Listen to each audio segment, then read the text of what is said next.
Good morning to all from India. We now convene the AI General Assembly first session, Public Meeting 7 2020 on October 4th, 2020 at 11:04 a.m. Indian Standard Time. The purpose of the assembly has been clear from the very beginning, which was to encourage discourses with regards to AI policy making and focusing on better stakeholder participation instead of rhetoric and obscurations. AI General Assembly has been consistently from the past 3 days discussing on the agendas mandated by the Secretariat of ISAIL, and now today we will discuss the fourth agenda of the Assembly. Notably, the fourth agenda of the Assembly is a very special one because of the simple nature that it actually construes. The purpose of the fourth agenda actually is connected with the idea of criminology, and therefore it is important for us to understand that clarity in discussion would actually make the purpose of the agenda successful. So, we welcome on behalf of the executive board, session consultants Aditi Sharma, me, and Shridhar Naik are present right now. Um, the delegates who have been attending our sessions, we congratulate them for their immense efforts. I must add that we at ISAIL did not expect a very fruitful participation from AIGA, but I must admit that this participation has been the best throughout. And this is something which was unexpected due to the simple fact that uh, participation and turnout obviously do not, registration and turnout do not obviously go hand in hand in conferences. Despite the same, our members contributed relentlessly on this, and I must congratulate them for this. And it's really a moment of congratulations. If we could virtually clap, that is fine. But anyways, that's something which I would avoid for now because we have to initiate the session anyways. The session has the public meeting 7 has already begun. So what we will do is that now we will discuss the pointers which are important, and we will come with our conclusions as to how proceed. So in the same process, let us go ahead with the same and go ahead with the same and discuss the last agenda for the day. Remember, delegates, you can add any additional sub agenda. You have the full right to do that, provided that you actually add pointers to whatever you have added yourself, because that has not been added by the secretariat, neither the president and the vice president. Therefore, it is very, very important that you contribute in the same process. I'm going to share the slide with you. So kindly have a look. And then we need a delegate to table a motion. So uh, then we will go ahead accordingly. We shall do it in a minute. So just pardon this.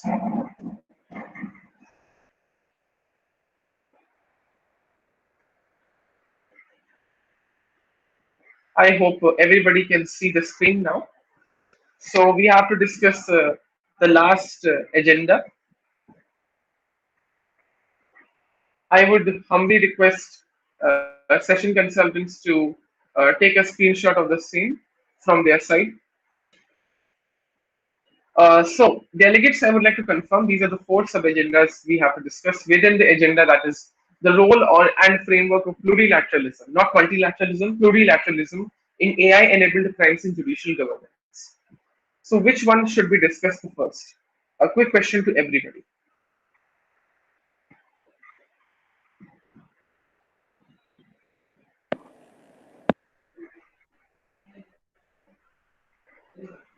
Delegates, please go ahead. What is your view? What do you think?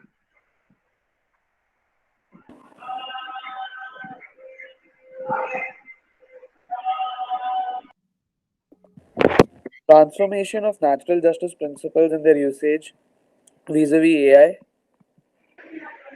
Okay, you wish to go ahead with natural justice. Yes. Okay. Any other contention members?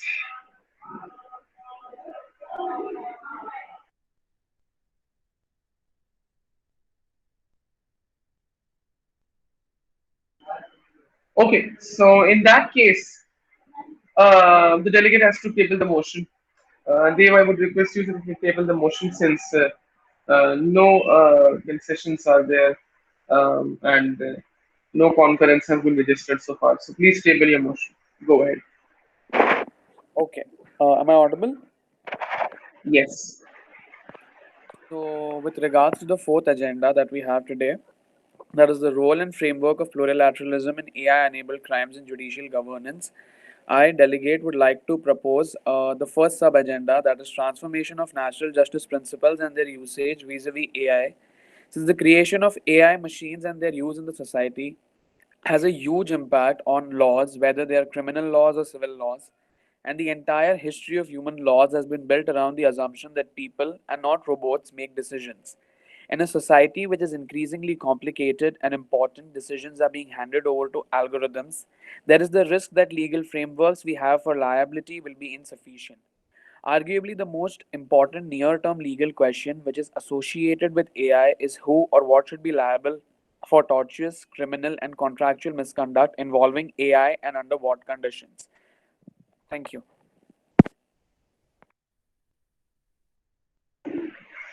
The motion is accepted for the purpose of voting. Those who are in favor, please vote ayes. Those who are not in favor, please vote noes as soon as possible on the Google Meet chat. Thank you. Kshitij, please record the voting. Thank you.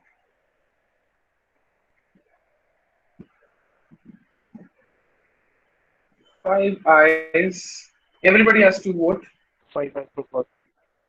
Yeah, Anchit, please vote. Rest of the delegates, please vote. 6. Okay, I would request Mr. Prakhar to vote as well. We are discussing sub-agenda for that, transformation of natural justice principles and the usage with regards to AI.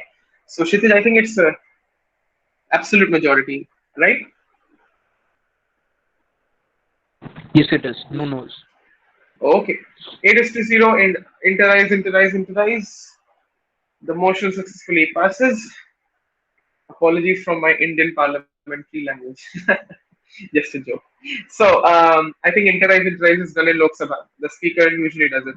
I think in Rajya Sabha also. I have not seen it in the United Nations. I have not seen in the Senate. I have not seen in the House of Commons. The only thing I've seen in Indian Parliament which is uncommon is this: interise, internos, intros.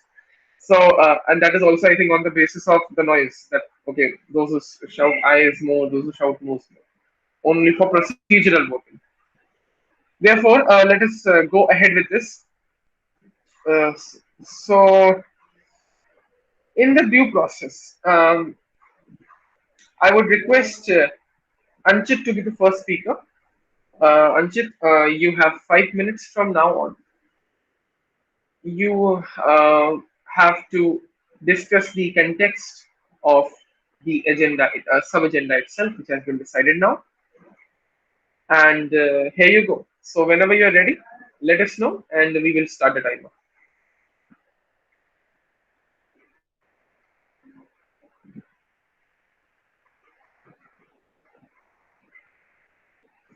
Okay, Anchit, would you like to be the last speaker, considering that you've joined for the first time?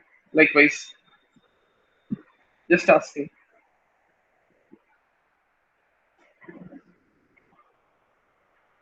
Okay, considering it a pass, since silence is considered a pass. Anurati, you are the speaker. You have 5 minutes from now on. Uh, Go ahead. Yeah. Okay, thank you. Good morning. Talking about the transformation of the natural justice principles and their usage vis-a-vis AI. One of the most recent examples of usage of AI in the courts has been where US has used the Arnold Foundation algorithm that has been rolled out in 21 jurisdictions and uses 1.5 million criminal cases to predict defendants' behavior in the pre-trial phase.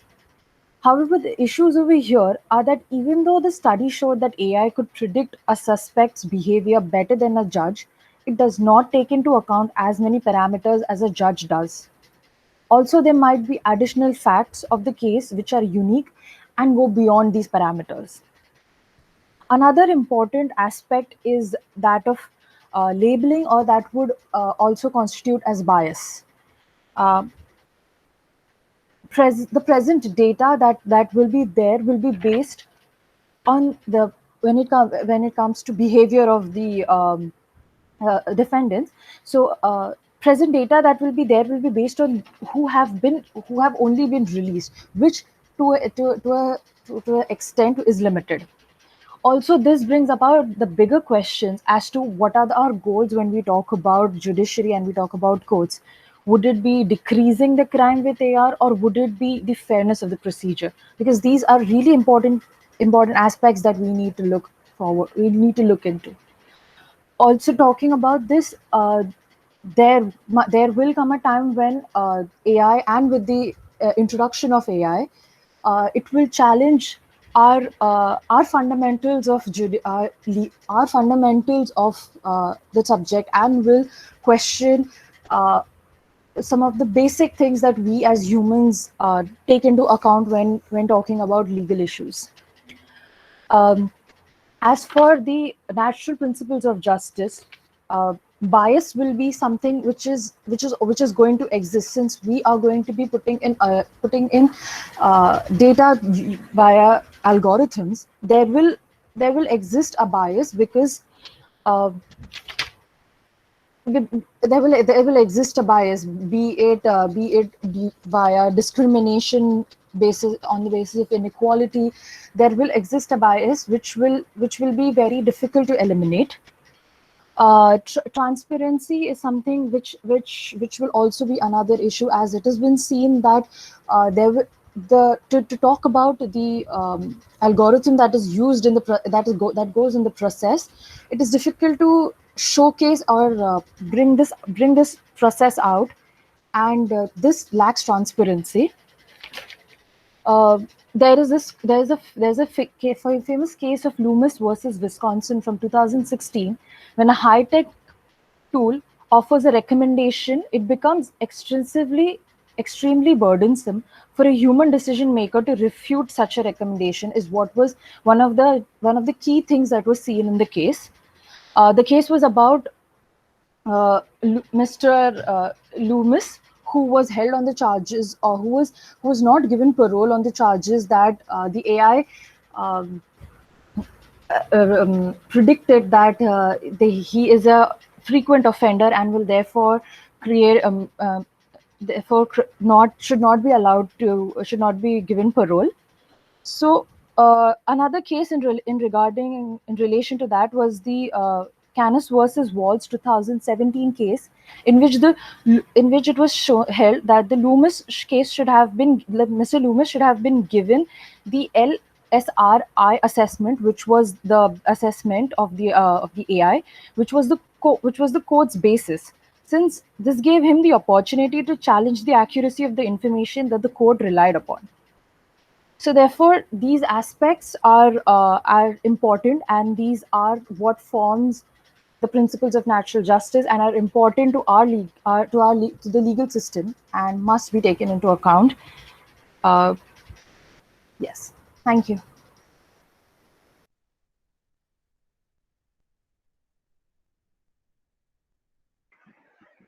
Thank you, Anurati. You had 28 seconds or 25 seconds left approximately. Any point of information to Anurati for now? No. Mridut Pal, good morning. I need to register your vote.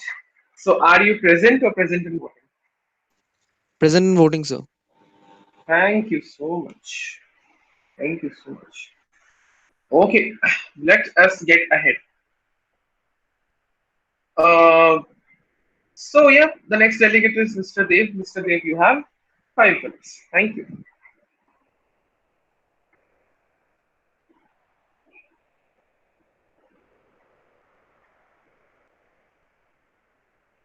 Yeah.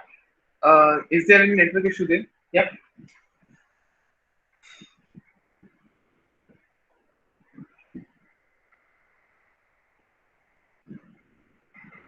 Okay, please confirm that in the chat. Some issue with the mic. Okay, try rejoining. Kashri, you have 5 minutes from now on. Go ahead. Thank you. Hello, am I audible? Yes, you're audible. Yeah. Okay. So, yes. So when we talk about natural justice principles and their usage vis-a-vis AI, first I would like to talk about how these AI-enabled crimes will create a problem for us. Like not so much now, but it's already started. But like how in AI-enabled crimes like deep fakes, unmanned vehicular attacks, tailored phishing, and the large-scale blackmail have a huge potential to take place, because of which these potential crime scenarios need or require a framework of regulation in related to AI and creative technologies. And our present judicial like framework wouldn't support it if there is not updation and there is change in the ways we follow. So so to first start about the whole concept of how a criminal act or omission is punished, there are two aspects that are required. First is actus reus, which is the act actually taking place, and the second is mens rea, which is the intention which is required. A guilty mind is required to punish someone for criminal liability. Now, when we talk about acticities, we can still prove that okay, this happened to the victim, so there was an act that was committed through the AI system or through an AI-enabled crime. But how do we go about to prove mens rea? How do we go about to prove the threshold that a system had an intention? So in some cases it may be fairly easy when a human operator may have manipulated and used the system to their interest to carry on a particular fraud, like how we know, like a lot of people are like identity cloning, in which you use mimic a voice to kind of take out information from people. So in this case we could still say that okay, there was a human operator and it is and he did have guilty mind. But what in the case if there is a machine error or there was some software issue, then where do we go on to prove mens rea? So there have been said that even if this mens rea cannot be proved, because of which people are moving to a faultless liability system, as in through product liability. And like under tort law, affiliate liability being based on a faultless legal person, and this could also deter criminal action or omission. But the problem that would arise here is that when through this product liability, if we decrease the threshold of dealing with such crimes, then what if an AI machine was to cause some severe harm to a victim, or like to a life of a person? Then at this point we have to ask the question that can we actually lower this threshold in case of serious offenses? That's why the whole point of having a different system according to different acts is very important. Now, even when we talk about like natural justice principles, a very important point that will come here is a reasoned decision. Whenever like what is the whole concept of it is to give social equitable justice, right?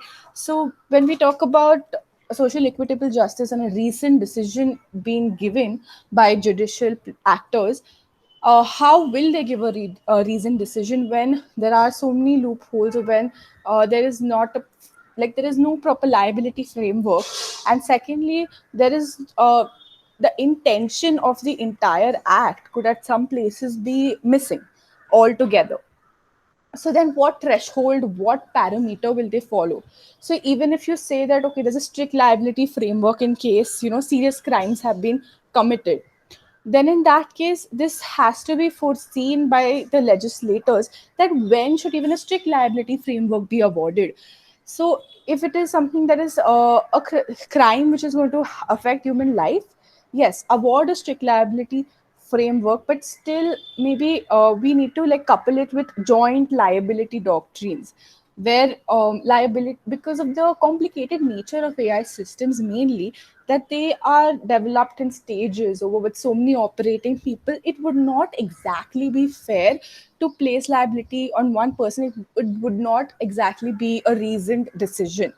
Like, a lot of people have placed AI systems and corporations like the same way. Like, even corporations or companies, they don't have a particular physical jurisdiction or a particular like physical aspect to it, but still the shareholders are held liable. So the question is, why can't the creators in AI be held liable? But this is not a one-to-one comparison, because this system is quite different. But definitely what we can take from that is how our shareholders system has the concept of corporate veil piercing. So in this case, even a shared liability or joint liability amongst the different operators and developers could be parameters that need to be taken into consideration. So concepts like the opportunity of hearing could be in this case, when we take into account like the various operators and their roles, and the proportionality or the nexus that they had to the crime is something that the judicial actors would then have to consider. And these are changes that are required in the current system that we will have to adopt eventually. This is my stance on the particular agenda. Thank you. Thank you so much. Dave, would you like to try again? Yeah, yeah. Am I audible? Perfect. Go ahead. Okay, okay, okay.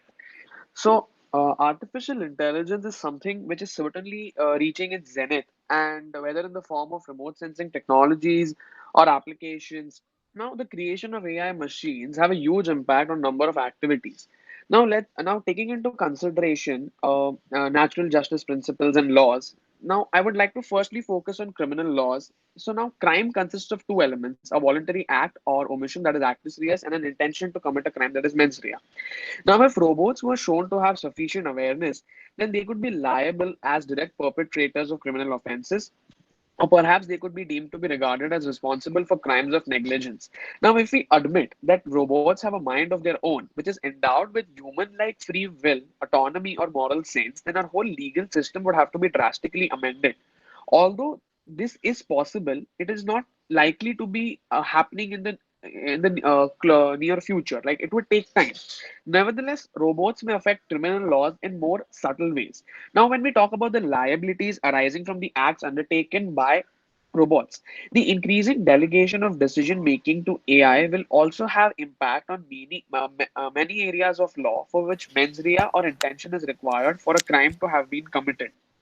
Now, what would happen, for example, if an AI program, which is chosen to predict successful investments and pick up on market trends, makes a wrong evaluation that leads to a lack of capital increase and hence to the fraudulent bankruptcy of the corporation? Because uh, the quant analysis in financial markets is also something which is developing. In fact, it is one of the markets which is developing at the moment. Apart from equities, commodities, even the quant analysis market as artificial intelligence is developing. So, existing liability models may be inadequate to address the future role of AI when it comes to criminal activities. Now, for example, in terms of actus reus, while autonomous agents can carry out the criminal act or omission, the voluntary aspect of actus reus will not be understood. Since the idea that an autonomous agent can act voluntarily is contentious. This means that agents, artificial or otherwise, could potentially perform criminal acts or omissions and thereby without satisfying the conditions of liability for that particular offense which is committed by them. Now, when criminal liability is fault based, it also requires mens rea, as it was explained by Kashvi as well. Now, the mens rea may comprise an intention to commit the actus reus using an AI based application or knowledge that deploying an autonomous agent will or could cause it to perform a criminal action or omission.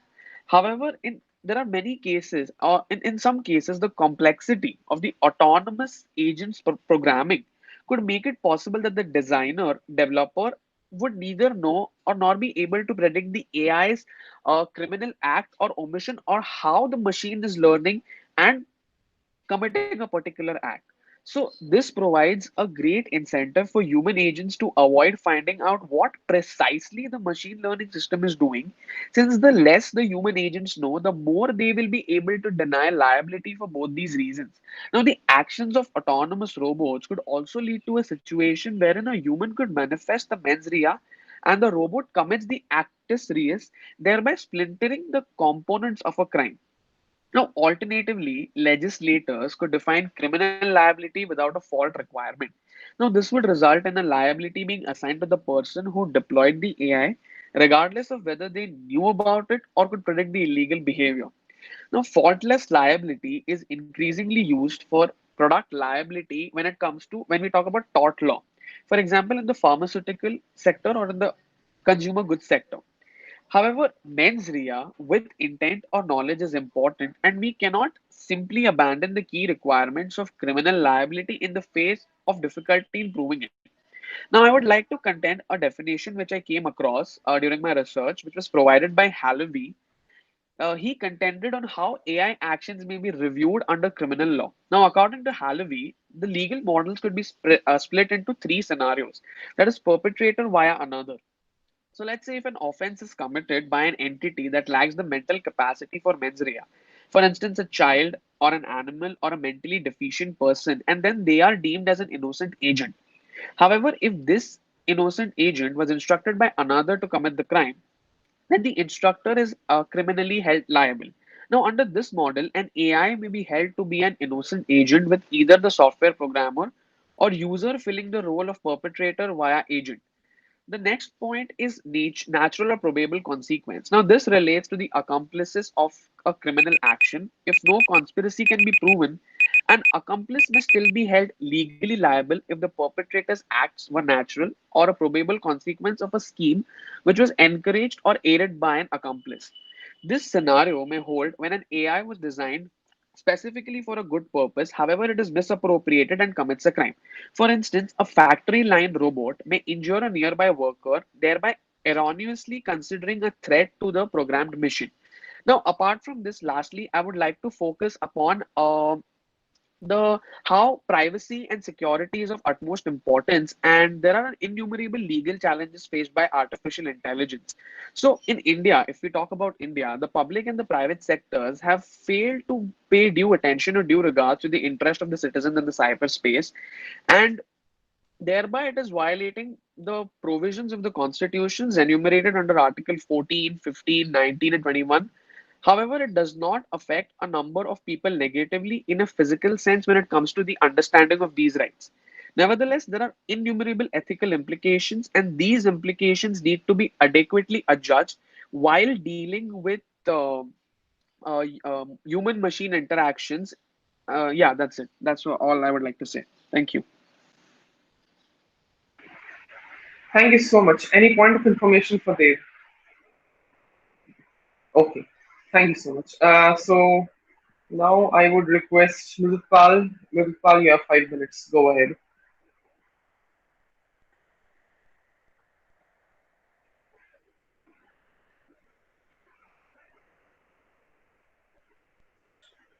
Yeah, Mridutpal.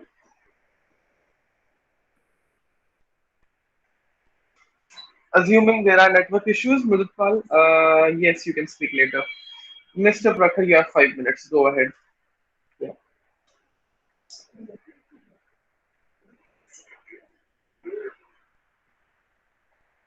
Uh, okay. I know your mic is glitched. It's perfectly fine. Mr. Prakhar, you have 5 minutes. Yeah.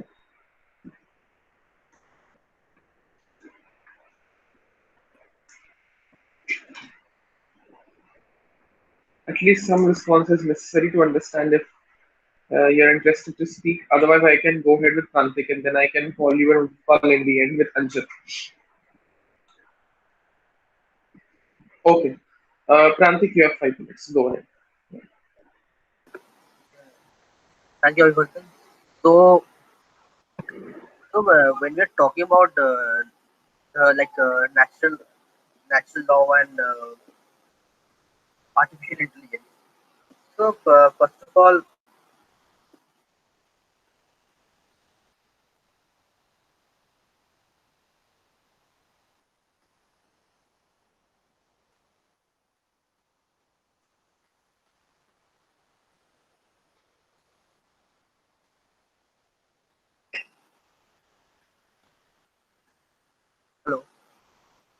Hello.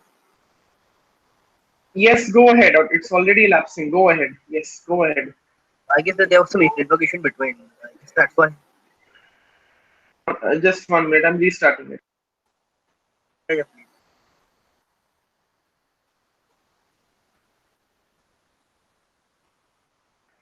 Yes, go ahead. Thank you. Just a minute.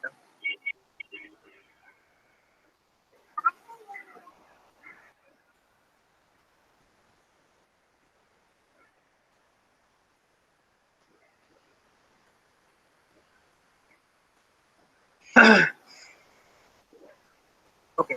Yeah, the start.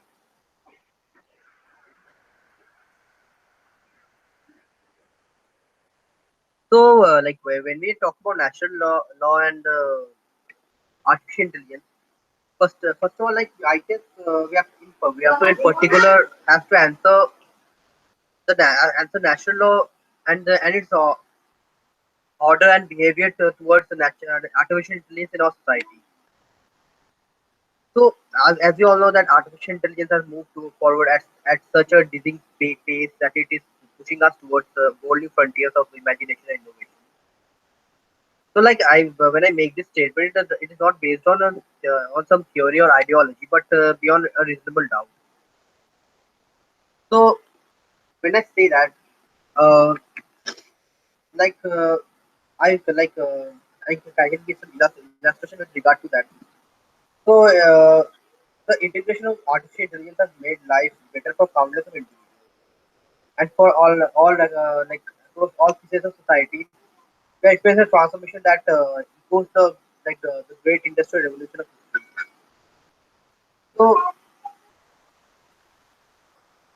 when it so when I say about let's say about AI and all, so we have seen that the AI has gained some incredible feats in the near past and like in a wide range of fields has started accepting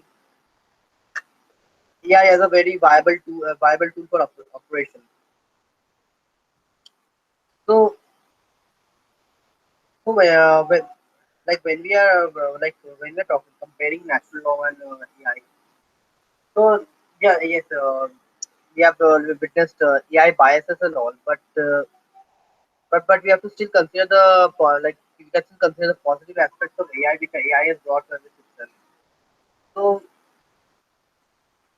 So like if you take about like take in consideration about the taking consideration about the like in in the legal field to be particular. So yeah, AI has made a lot of things very simpler for a lot of lawyers and all. So previously lawyers had to have to spend a lot of time researching a particular aspect and a particular point, which AI can do it in a second right now, and the lawyers can mainly focus on a particular aspect in spite of wasting the time on the meager issues.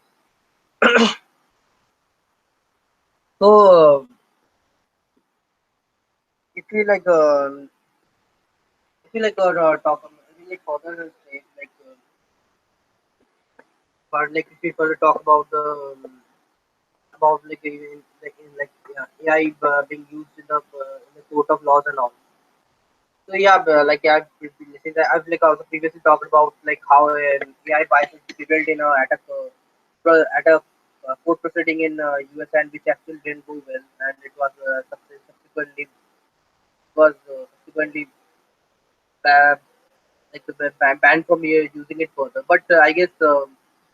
Uh, but I guess AI can but I guess AI can be used uh, as a substitute tool for human judges in future if a proper measures can be made up and artificial I guess and if we can keep artificial super intelligence in the future.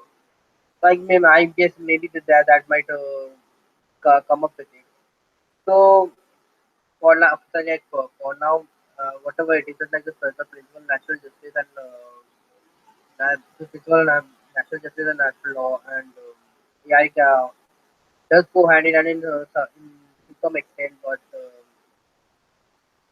still that has to like be been reverse engineered and a lot of aspects have to be seen for like implementing it at a full scale, or else like it's still a very distant feat to be achieved.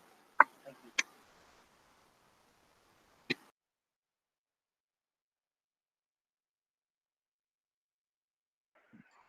Thank you. Any point of information on Prantik's statement?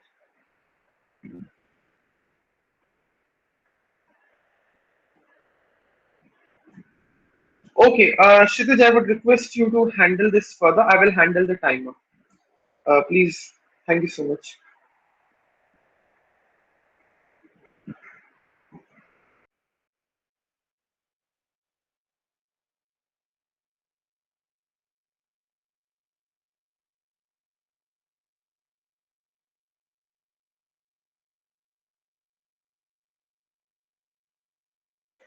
Okay, noted. So I will handle until 10 minutes.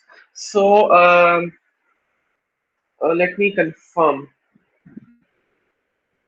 I believe who was left who had not spoken yet. So let me confirm. Anuradhi, I hope you had spoken, right? No, Yes, I have. you have. Yes, done. Nilotpal, you had not. Mr. Prakhar is not available. Maybe you have severe network issues.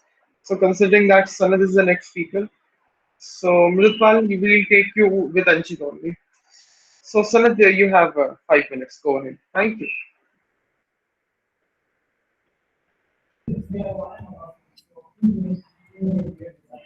Hello, am I audible?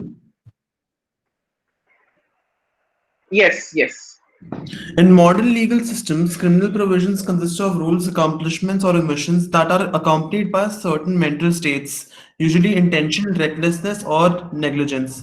Such provisions are assumed to entail for presuppose the command to omit or accomplish the actions at stake. Basically, for any legal crime to happen, mens rea is extremely important. A necessary precondition of punishment is the responsibility of the perpetrator. A person is responsible for a crime when he or she must answer for it in court.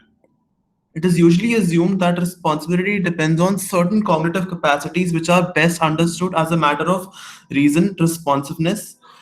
Uh, Basically, a responsible agent is one who is capable of acknowledging and recognizing his actions.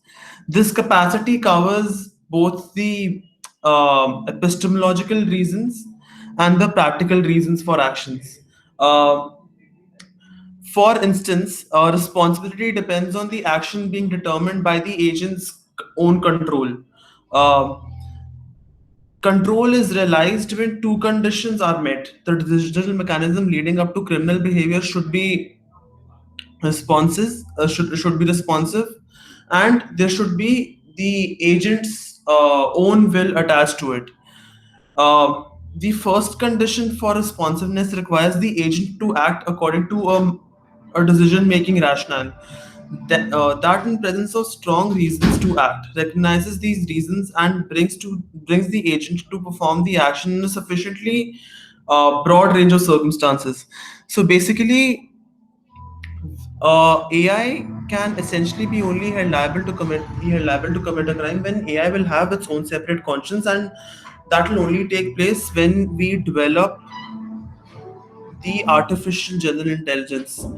Till we are working with like lower forms of AI like ANI, I don't really think that principles of criminal justice could apply to AI, because most of its decision making parameters would be based on the algorithms which have been put in it by the developers of that particular AI. So until that happens, I believe that instead of holding the AI responsible, we should hold the developers responsible. And even if we come at a stage where we develop an AGI with a conscience, uh, then there's this question arises, because then the entirety of the development of the consciousness of AI wouldn't be solely dependent on the algorithms which are fed into the AI by the organization. The AI might just pick up new information for itself and act accordingly. I guess that is the actual conundrum in this situation when it comes to assigning criminal liability to AI. That's it from my side. I'd like to end my speech over here.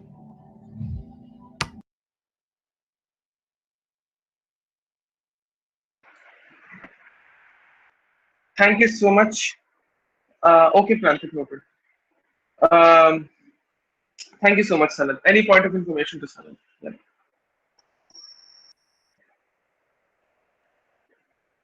Okay, no point of information. Shruti, would you like to speak? Would you like to pass it on? Just asking.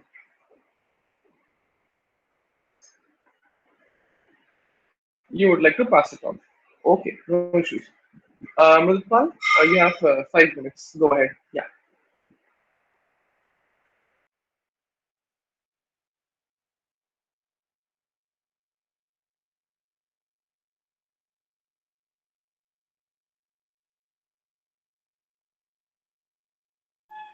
Yes. Good morning, everyone.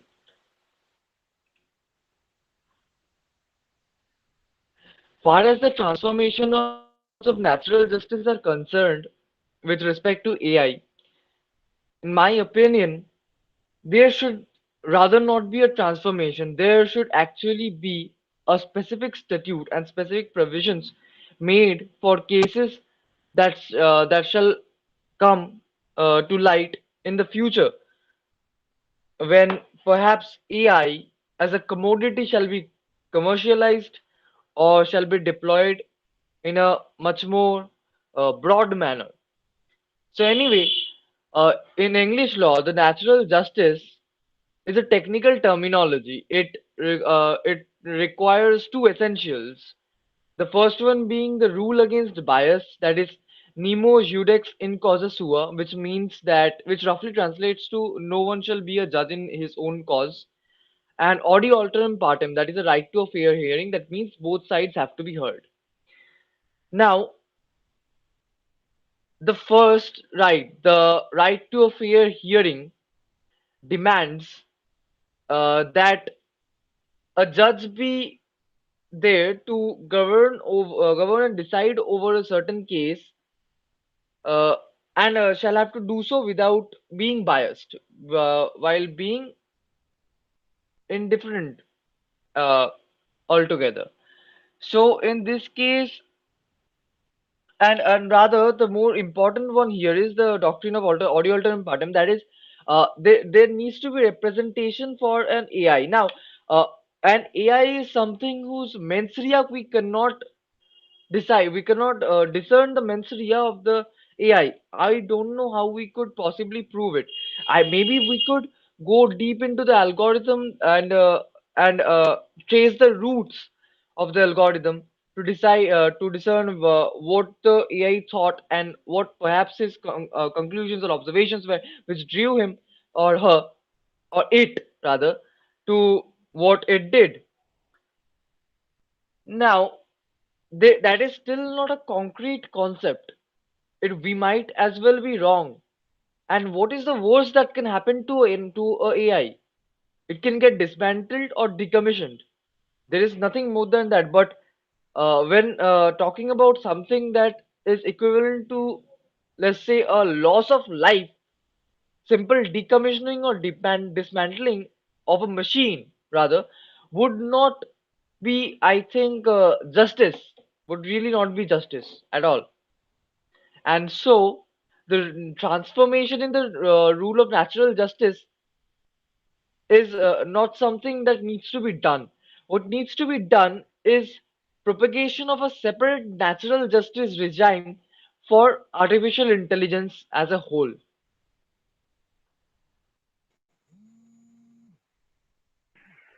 Okay, thank you so much.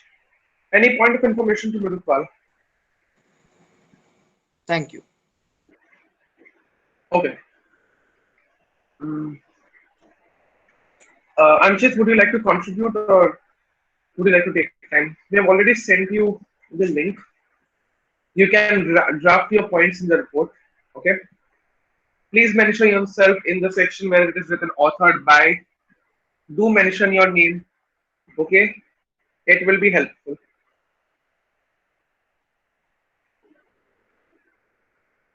Okay.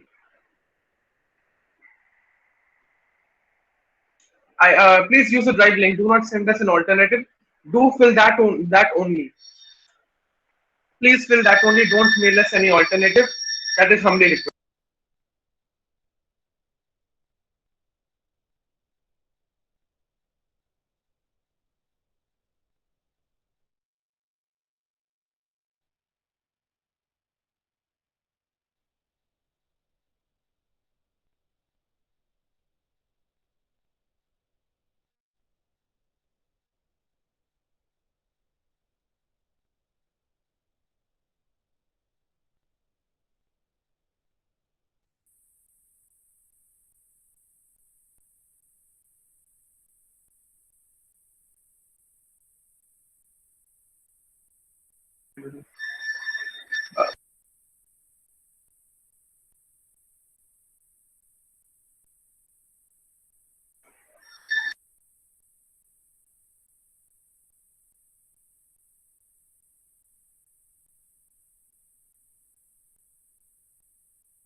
Abhivadan, are you available?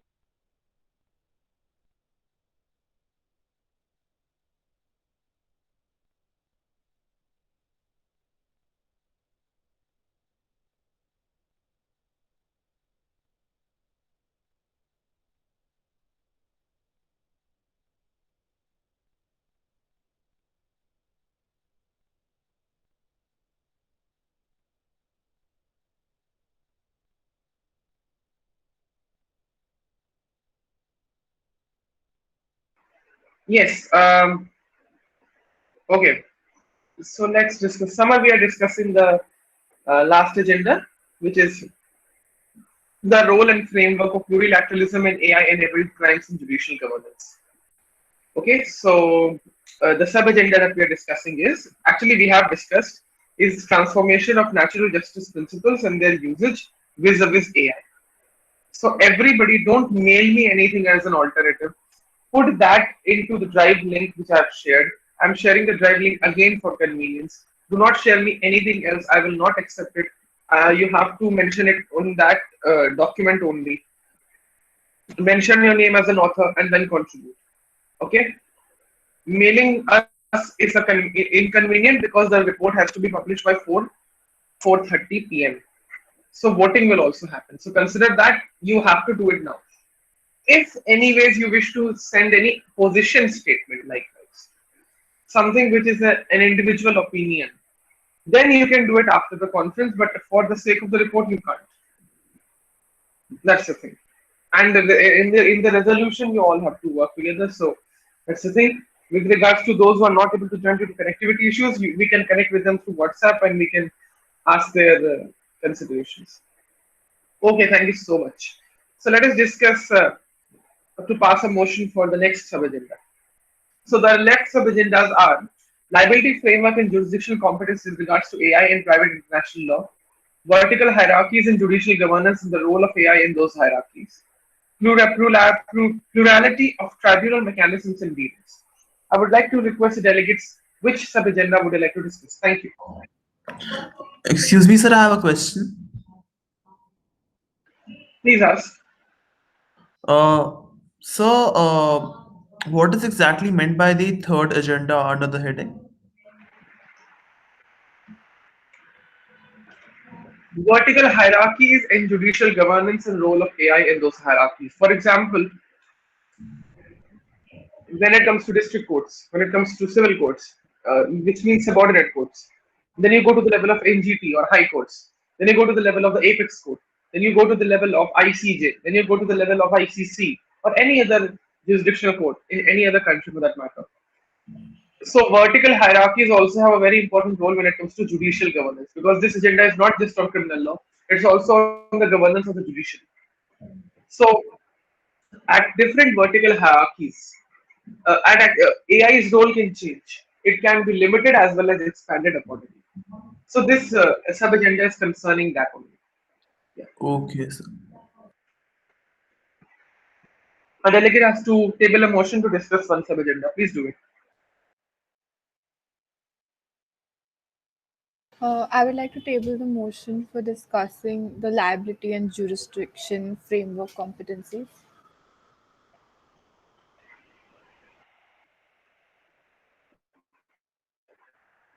The motion is accepted for the purpose of voting. Those who are in favor of the same, please vote ayes. Those who are not, please vote noes. Shirich, please record the votes.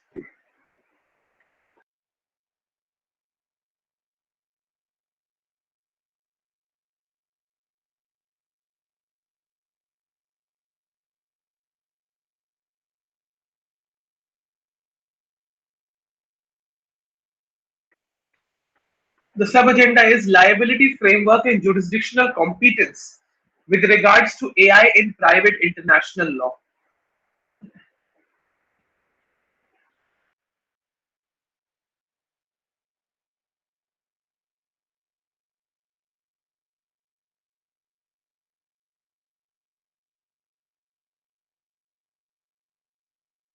I'm typing it down, just one more.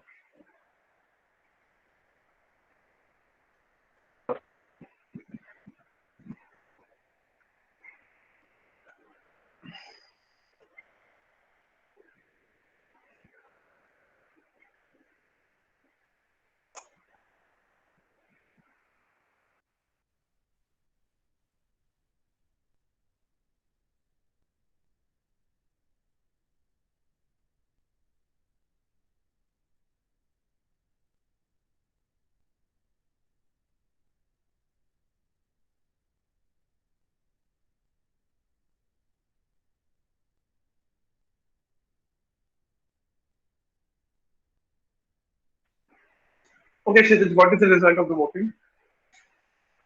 Also, please check if everybody has voted, since everybody has voted present in voting. Thank you.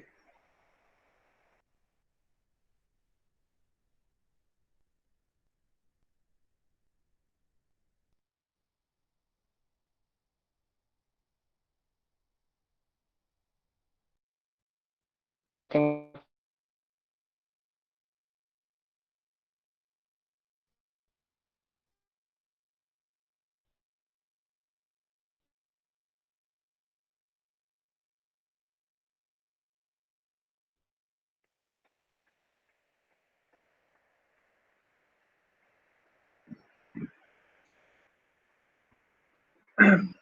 Has everybody voted? I think Dave has not voted. Anshit has not voted yet. 5, 6, 7. Okay, okay.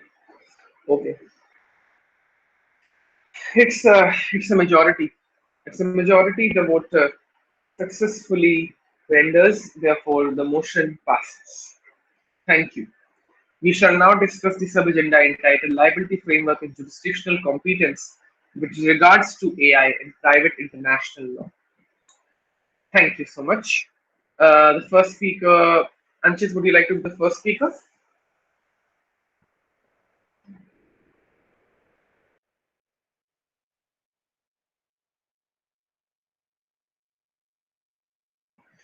Okay, silence is accepted as passing on.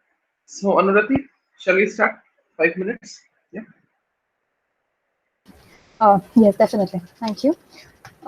So, talking about the liability framework and the jurisdictional competence with regards to AI in private international law. Um, Firstly, an individual is subject to a variety of laws when using internet and conducting online activities, which exposes them to the jurisdiction, of laws of a number of countries and not just any one. So the broad jurisdictional claims ha- will place stress on the courts and the regulators and will force them to be selective in terms of the targets that that they pursue. This in will be somewhat in a violation of the rule of law. Also, important areas to create a model of private international law will be needed. Uh, in the internet world, there will have to be laws which will be taken from every country, and those will have to be present to be the algorithm that is needed for the AI. Um, the today's modeling, when we talk about jurisdiction, when we talk about the private international law, is focused on two things, which first is claim jurisdiction, and the second is application of laws to a given scenario. So therefore, my stance on this is that um, the private international law requires a lot of different areas that we need to take into account, and uh, I don't have a very concrete very concrete recommendation on this, but what I really feel is necessary to be pointed out is that you are not only interacting with one specific country or the laws of that country, but a lot of them at large, and they will that will create a lot of issues and challenges when it comes to transparency, use of personal data, um, and therefore, as we have always discussed on these issues, these will be our primary challenges. That's all. Thank you.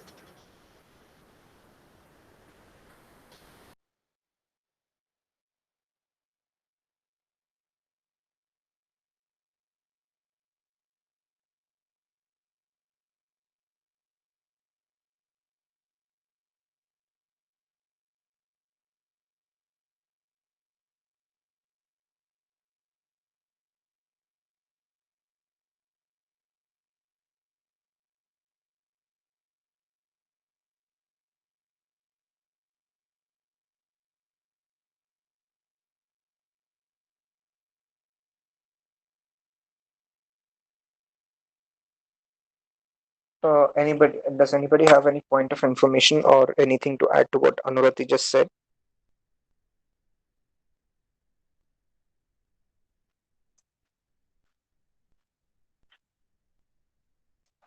Okay. In that case, I would request Mr. Anchit Verma to speak next, please.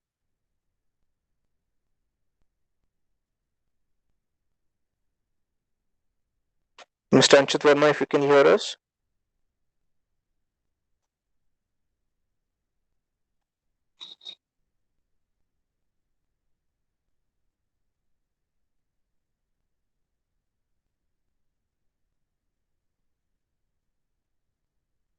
Mr. Anchit Verma, you can speak next, please.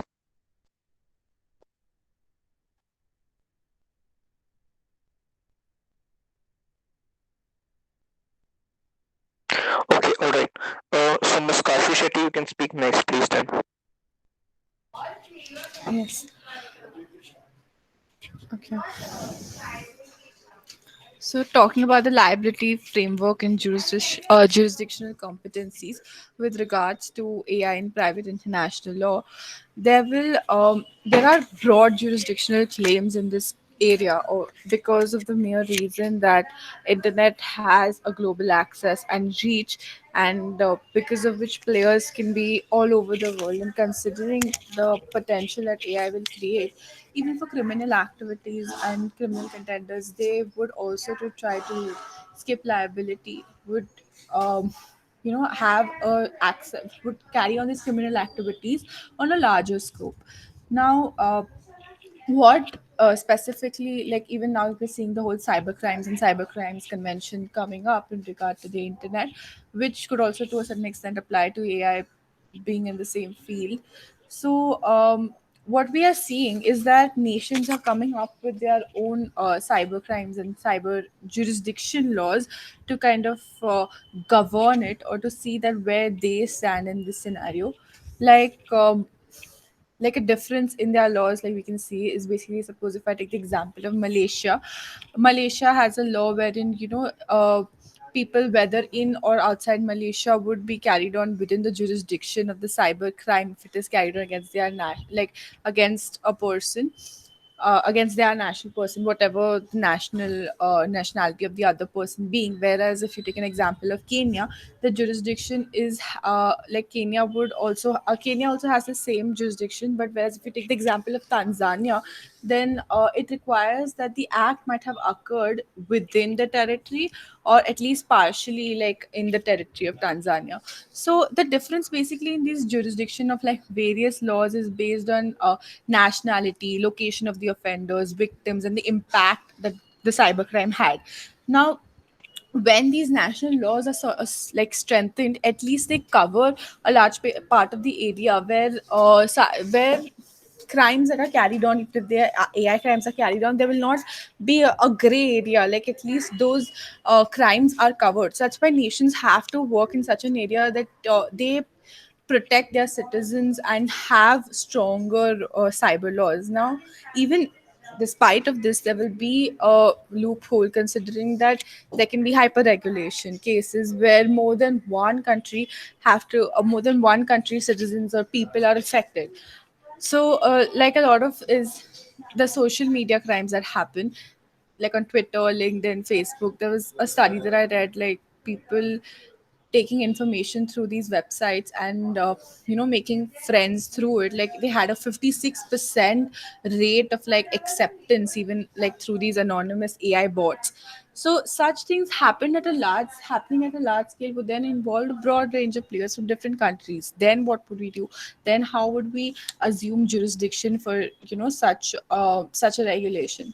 So this would mainly depend on international players having a cooperation, judicial actors, taking the forefront, and based like the decision on exercising jurisdiction, the norms that have been applied, even in international law, like taking into consideration the legitimate interests in this case, which states to seek or exercise jurisdiction. There should be an interest balancing to see that which exercise of jurisdiction would be most reasonable and would provide the most efficient solution for that particular person. So these things need to be done by judicial actors as well as by state leaders at particular levels. So this would be definitely something that needs to be developed over a period of time. And secondly, even when it comes to liability, and when such liability frameworks need to be governed after, even if a particular court does get jurisdiction, they would also need to have basic principles, basic guidelines on which they follow. Now, different nations could have different ideologies or different guidelines and parameters, but at the same time, there should be some basic fundamental principles which are agreed upon, and which are, promoted through these regulation of these crimes.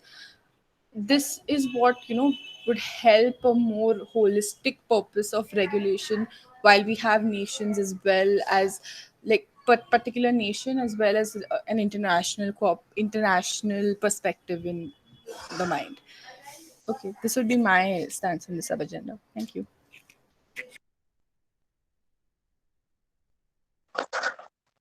Okay. Thank you for that, Kashvi. If Mr. Thing, yeah, if Mr. Anchit Verma can speak next, please. Anchit, have you spoken before?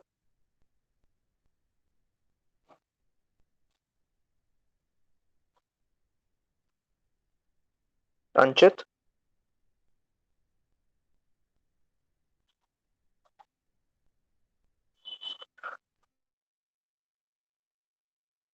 In that case, I would request Mr. Tejani to speak next, please. No Okay, problem, am I Anchit. You can audible? speak next. Yes, you are there. Perfectly audible. Okay. So I'll begin. So, with regards to the second sub-agenda for today, that is the liability framework and jurisdictional competence with regards to AI and private international law, I would like to say that artificial intelligence is the new marketplace reality. Now, the increasing in computing power, improved algorithms, and the availability of massive amounts of data is transforming the society at a very huge scale. Now, I would like to cite the data which I found from the International Data Corporation, which said that the AI market is expected to hit 35.8 billion by 2019-20, which represents an increase of 44% since the year 2018. Now, IDC has also projected a global spending on AI which could double by the year 2022, thereby reaching $79.2 billion. Now, what I would like to talk about is how AI, the legal aspects of AI, have emerged in the coming times. Now, a lot of countries have, developed new pieces of legislation in order to deal with this. Now, taking into consideration the Australian framework, the 2018-19 Australian federal government budget included an Australian dollar 29.9 million funding package for over 4 years, which was divided over a period of 4 years, which was specifically made in order to develop the artificial intelligence and machine learning capabilities of Australian business and workers. Now, this was done in order to govern the various developments which the government was making. So, in May 2017, the National Transport Commission of Australia published guidelines for the trials of automated vehicles in Australia, and it subsequently also developed a national enforcement guidelines to clarify how the concepts contained in the Australian road rules of control and proper control should apply to vehicles with automated functions. Now, till date, Australian states have enacted a legislation related to enabling trials of autonomous vehicles. Now, although each of these laws differ in approach, they include approval processes, insurance requirements related to conducting trials, which I believe is very imperative considering the liabilities that AI may bring about, and autonomous vehicles could, probably damage someone or you could probably run over someone. So it is highly imperative what Australia has done for a lot of other countries to do. So in May 2018, the National Transport Commission of Australia also published a paper wherein they provided and elucidated upon the situations as to how an automated driving system without a human driver may drive a vehicle, and these reforms of national program put an end to regulation in place by 2020 to support the safe commercial deployment and operation of automated vehicles at all levels of automation.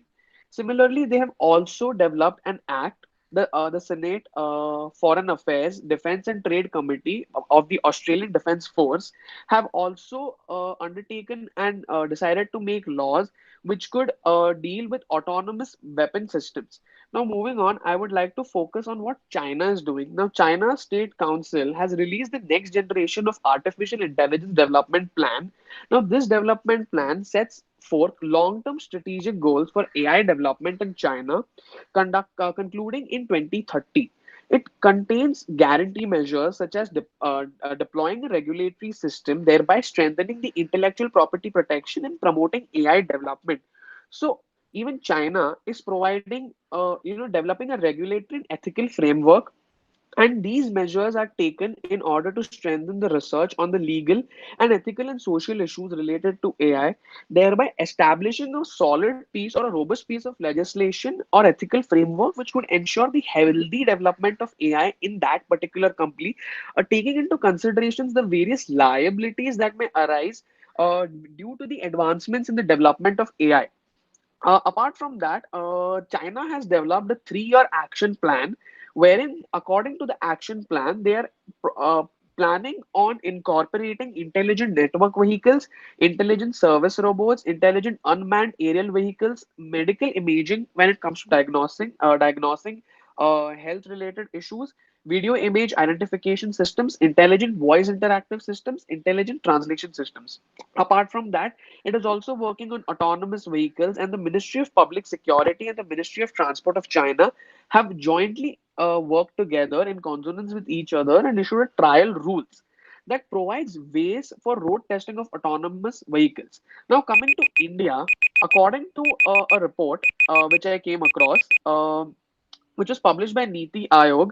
So the finance minister Arun Jaitley stated that the government think tank Niti Aayog is working on developing AI.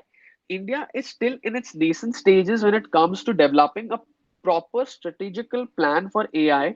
However, the committee of secretaries, which is and the Niti Aayog, the board of the Niti Aayog, are working on formulating a national strategy plan for AI in consultation with the ministers and the various departments in the private sectors. Now, the strategy could strive to provide, development in the AI sector, which I believe could surely lead to the development of domestic laws in India as well, as a lot of other countries have already done.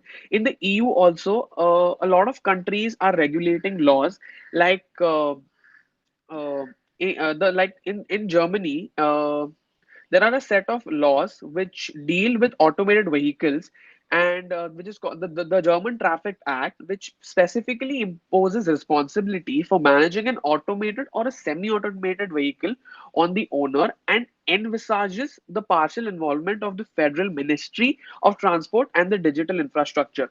So what I'm trying to say is a lot of countries are coming up with proper pieces of legislation in order to undertake the liability, in order to understand who the liability should fall upon.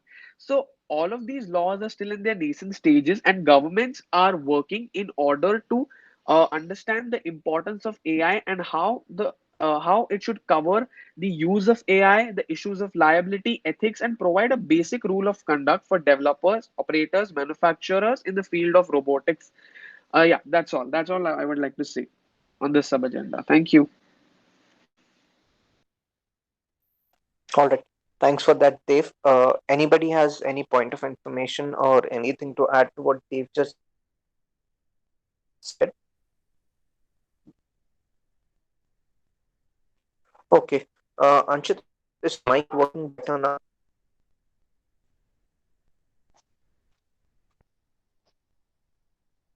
All right, no problem. Until Anshit is back, Mr. Samar Rajput, you can speak next, please. Okay. So firstly, we need to understand. Am I audible, right? Hello. Perfectly audible. Yes. Perfectly audible. Okay. So firstly, I want to explain this with an example. So in case of investor state arbitrations, so basically, if I'm an investor and I'm investing in different country, so firstly, I have to read the guidelines of that particular country in that particular like what guidelines I have to follow. Similarly, then in case of AI, the AI should be legally educated. Like if there's a system or framework which has been working, so it should be recognizable in that particular state. What are the legal guidelines and more legal rules which that particular country follows? They're because due to jurisdictional changes, as Kashvi has stated, that in different jurisdiction there are there are different rules. But if we go by the common law countries, there might be various similarity in those countries. Like the basic standard will remain the same. There are like on the lower level the rules might change, but the basic understanding of the rules remain the same. Therefore the liabilities and the other contractual obligations which were there are going to be decided on the basic understanding of the legal rules. Therefore the AI should be legally educated all over in as in terms of the as in terms of the legal parameters. Like it should have a basic understanding of the rules which will help in, so where he can easily bifurcate between the multi jurisdiction. Like it will easy to prevail for the AI to subsist in the system. So that's all I want to say. Thanks.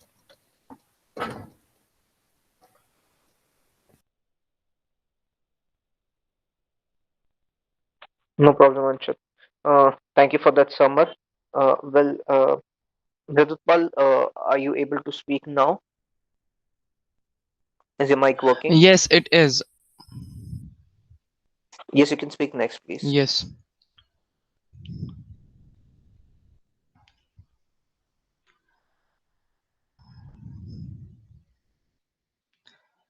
Yes. Hello, am I audible? Yes, you're audible, Ridutpal. Yes.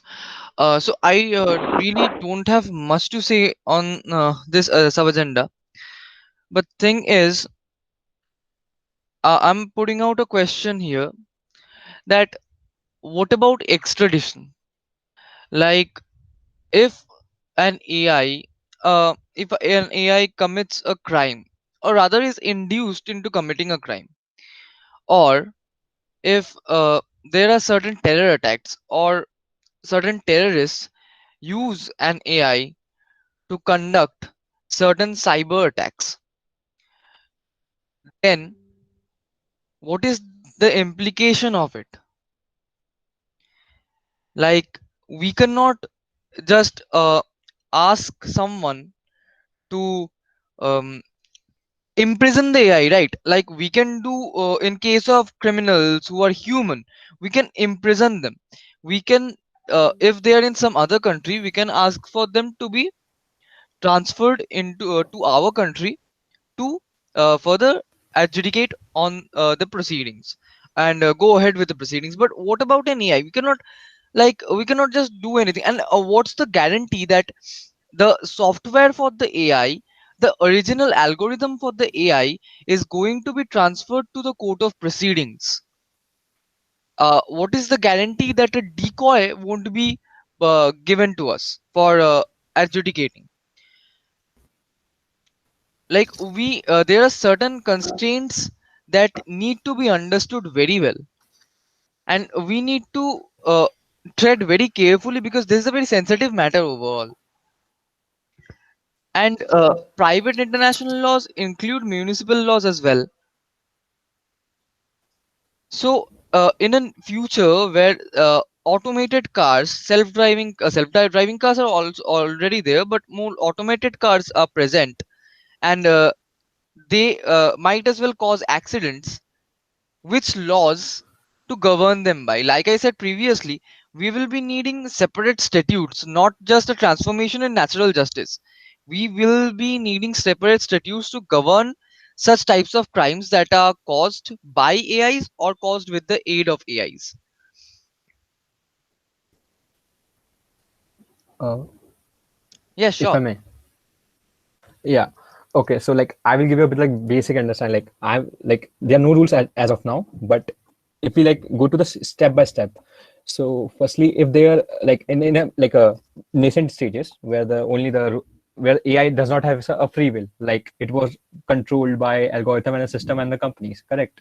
So in that case, you are perfectly like you have said correct that there should be a separate rules which will govern. So there should be firstly a regulatory framework, as you have stated yourself. Therefore the companies which has made, so basically where this origin of the conflict has stated, like suppose an AI from a state jurisdiction has gone out to the different jurisdiction and done some crime, so we have to trace out the source of that particular crime where it has been originated, right? Yes. Right. Have you seen that Astro Boy movie? Like, if you have. No, I haven't. Okay, so that's an animated movie. So under that, there's a Astro Boy has a, like a blue chip, and there's another robot which has a red chip. So when he has committed a crime, so the system has been shut down, but the scientist who is behind it has been adjudicated for the said matter. So Yeah. in a similar way, at the nascent stage, we have to trace the source. Like in case of where the Uber has one of the Uber cars has harm a pedestrian, so the Uber company has to be subjugated to the national jurisdiction laws for that particular crime. But if we go to the advanced stages where the AI has its own mind, where AI can conduct his own, so in that case we will go for the separate rules. For that we need a proper regulation in place. So that is what my take on your answer. Yes, yes, but then also that when the free will of an AI is basically dependent on deep learning, and the aspect of deep learning for now, and I think for the future, considerable future as well, will be dependent on the algorithm as well. Then, if suppose that if the AI has a juristic entity, then we can punish it. But if Right. the AI does not have a juristic entity, who is to punish? The creator or the company or the owner of the car? Yes, at the nascent stage we have to source, because we always look for the source where it has been originated. So we have to look for the source. But after a point of time where the AI is like like a technology which will not always remain the same. Like from the smart like we from the keypad phone we move to the smartphones, correct? Over the period of time. So in a similar circumstances, the AI which has been like indirectly controlled by the market players or the people who has made them, in a future, like down the line, it also have a free will. So therefore the rules will change. So that's what I'm saying. So like at the initial stage, we have to hold the sources which have made made those AIs at first instances, who created the algorithms. But All then, right, all right, oh, all right. But that goes for civil crimes. That more like not civil crimes, but that goes for the civilians of or a citizen of a certain nation. But what right, about terrorists? okay, so uh, I don't have like a answer to this, but if any other delegate have an answer, please answer. Sure, I can. I think other delegates can do that in this speech, and it was a really wonderful discussion. Mr. Prakhar, if your mic is working, you can speak next, please.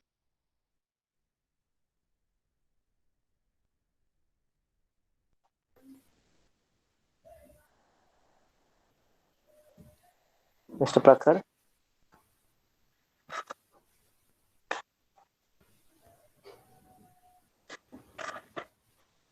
Well, okay, all right. In that case, Mr. Sanand Arora, you can speak next, please.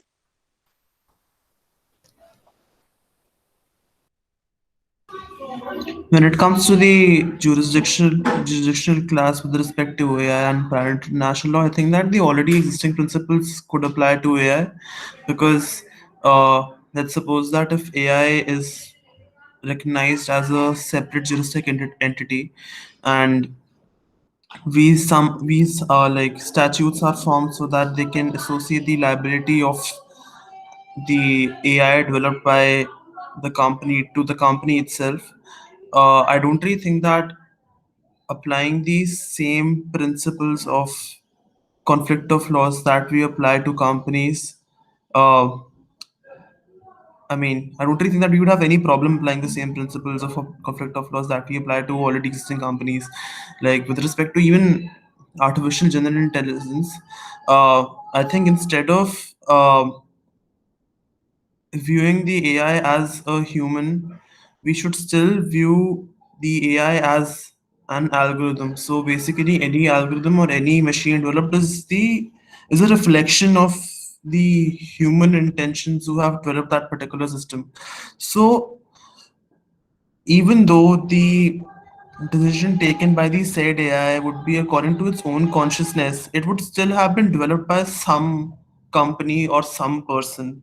So whoever develops such AI should be essentially be held responsible for its actions, because I don't really think that just because AI is a computational entity in its being, I don't really think that we should associate computation entity with a conscience. I don't really think that we should associate any separate laws to it, or because at times that can result in the um like lack of you know you can't really hold the AI. I mean, that might result in the evacuation of liability on the part of the AI. And then because AI is not a physical person, AI might not hold property, then who would you hold liable for the damages essentially? This would not only help in ascertaining the liability, but this would also make vary the companies who develop such AI so that they keep in check as to what paths, as to where the consciousness of the AIs that they have so developed is progressing. That's it from my side.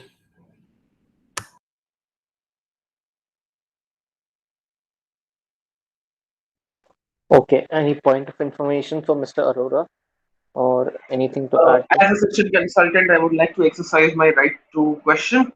Therefore, I exercise my right to question on behalf of the executive board. So, as a session consultant, my right to question is exercise as follows. So, when you actually say that we don't need any additional laws for it, I appreciate that because merely a top-to-down approach is not reasonable. It doesn't work out. It works only out when implementation, bureaucracy are skillful. efficient and not, in simple terms, stupid, because if they don't work reasonably, they don't have any knowledge, they don't understand how things work on, then the laws can be misused, and also it affects technology economics. However, when we say artificial intelligence, uh, it is not just an algorithm. An algorithm is a constituent of machine learning, and machine learning is one segment within the AI, which actually makes AI work. So this is the hierarchy. Now, the thing which we I would like to ask is this. Uh, let's say, because artificial intelligence systems have different classes. For example, they can be drones, they can be robots, they can be facial recognition devices as well. So there are various classes of AI. There can be, because yes, they are, and automobiles which are autonomous vehicles, like what the Tesla makes, obviously is not similar to Siri, right? The whole constituency, the whole structure, programming, all of that differs. So first question, can we say that we can have classes of AI, and based on a case to case approach, the framework of criminal governance, criminal liability, and retribution can be ascertained, because last day we also discussed AI ethics board, and the same thing that turned up was this, that you can have a classes of AI, and based on that you can actually focus on specific offenses and specific issues. They can have a technological perspective. What do you think? Uh, I actually have a question. Hello. I will take that question first. Let's another respond. Yeah. Okay.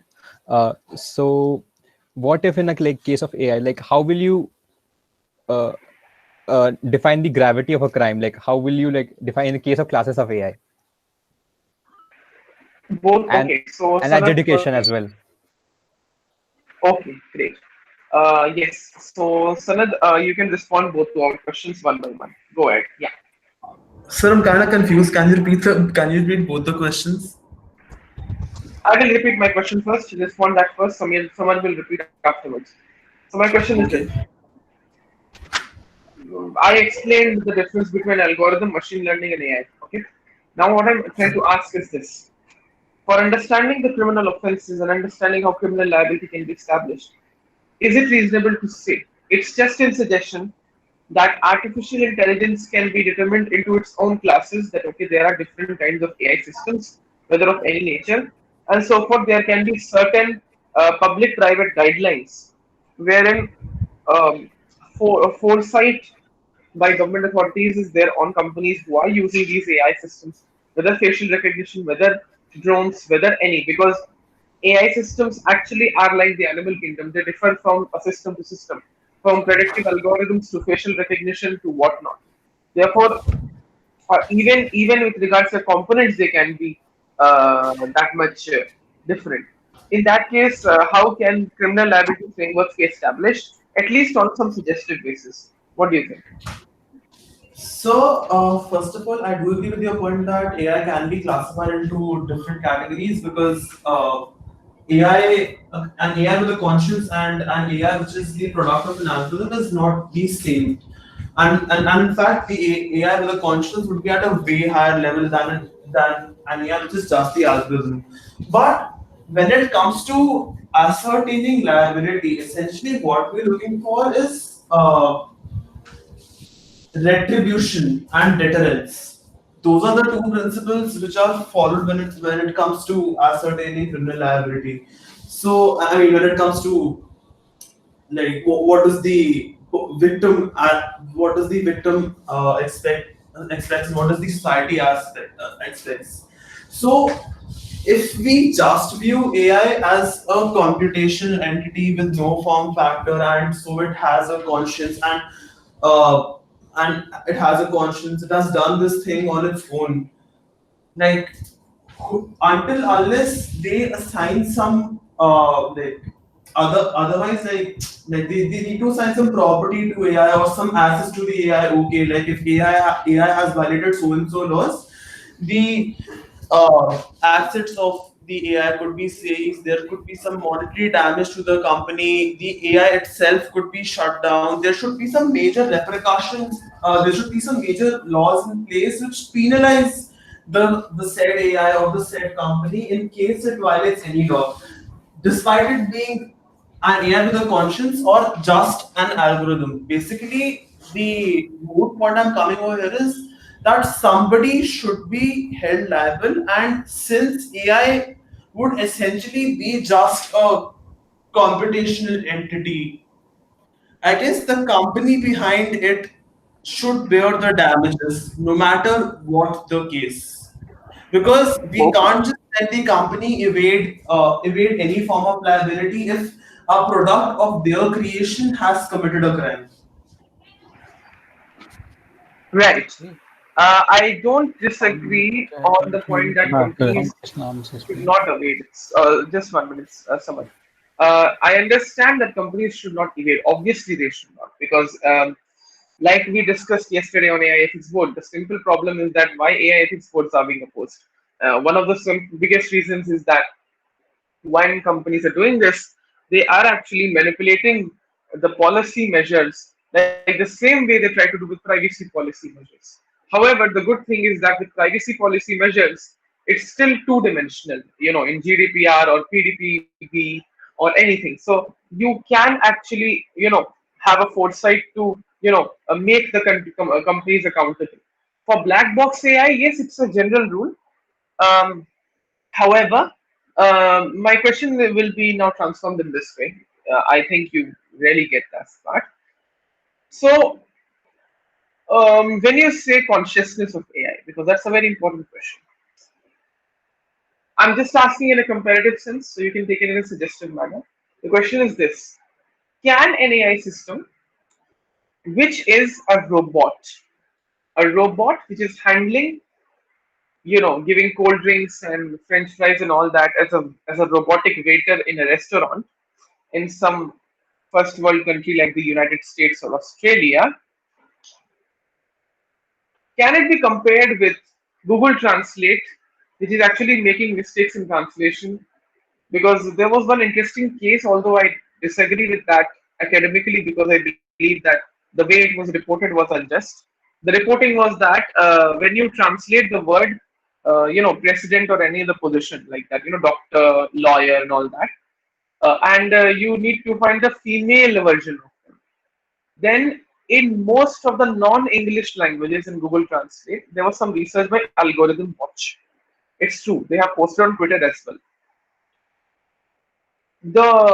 They claimed that women don't exist according to Google Translate. That's what the rhetoric they did, like the media. However, the problem was that in non-English languages, whether the translations are gender neutral is something which Google Translate cannot decide. It is up to data.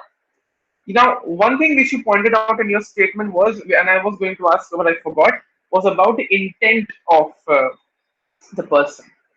The intent of the person, which is actually embedded in the data itself. I think that were you referring to. Considering these two things hand in hand, can you compare a Google Translate system's consciousness? Because AI's cognitive abilities are actually very, very minimal or sometimes negligible when they are compared from system to system. I'm just asking for a research basis. Obviously, this is not conclusive. There's still a lot of work to be needed. That's why I was, since you agreed already on the thing that there should be classes of AI, and based on that, we should make regulations. They can be regulations based on partnership. They can be regulations like the CSR or something like that. But anyways, what do you think on this part? And then we'll take some discussion, please. Yeah. Sir, I guess I don't really think so that a robot who's like waitering at a restaurant and Google Translate's algorithm could be compared at the same level, because Right. a robot is interacting with the live environment and the people around it, whereas the Google Translator software, it's just processing data and translating it. Correct. Correct. So I don't really think that they could be compared in any way or form. Uh, Right. and yeah, that's it. Right. You were going ahead, right? Sorry. I think I included. Sorry. You were going ahead? Yeah. Uh, Sir, do you want me to comment upon the criminal liability if it arises when it comes to the classification of these two kind of softwares? Yes. That's what I was Uh, also asking. Yeah. when it comes to like if a software such as Google Translate, like if it's purely algorithm based and has negligible cognizant abilities, I guess the company would surely be held liable because it's the direct action of the company which has resulted in the software doing so. And when it comes to a robot who is interacting with the live environment. I guess some part of when it like some part of the mens rea could be attributed to the robot. Some part of it could be attributed to the company. But the main question that arises is if we are attributing some part of the mens rea to the robot, and if his actions were not purely algorithm based, but based on its own processing of data around it, then the main question that arises is then who do we hold accountable, even if it's the robot's fault? Because somebody has to be held accountable. And I guess unless we make strict laws that make companies surveil the products which they create, which interact with the live environment to basically have a zero default rate. I don't really think that there is any other way around it except for holding the companies responsible in its entirety, because not only it will impose self-regulation on the companies, but this way the companies won't be able to evade liability in any way or form possible. I mean, it's a very radical stance, but that's my position on it. No issues. If Thank you I so may, much. Uh, you have got your answer. Okay. Okay. uh, Avivardhan sir, Um, yeah. yeah, if I may, I've got a question as well. Okay. Yeah. Ask. Point of information open. Yeah. What implications are there for criminal liability in terms of AI when talking of it from stages of crime perspective? Like, we all know that there are four stages to a crime: intention, preparation, attempt, and commission. Then intention for a crime is not punishable until there are exceptions like waging a war and dacoity. Same goes for preparation. However, if we find that an AI has an intention, I guess intention of an AI is not something that can be easily discerned, so let's do away with it. If we find an AI in preparation for committing a crime, which is not subject to these exceptions, like waging a war or preparation of counterfeited coins or counterfeiting coins possession or false weight or measurement or forged documents. However, if it's any other crime which an AI is effectively preparing for, and we find it in this preparatory stage, will the AI should the AI be held criminally liable? See, as you have yourself said that the intention of AI cannot be discerned. So how would you know that it's particularly preparing for a crime? Like AI can order lots of drugs online, but it might have some drugs from the dark net, but instead of committing a crime, its sole intention could be just ordering drugs. I mean, since you can't decipher the mens rea when it comes to AI, I don't really think so. You can hold it liable for preparation also.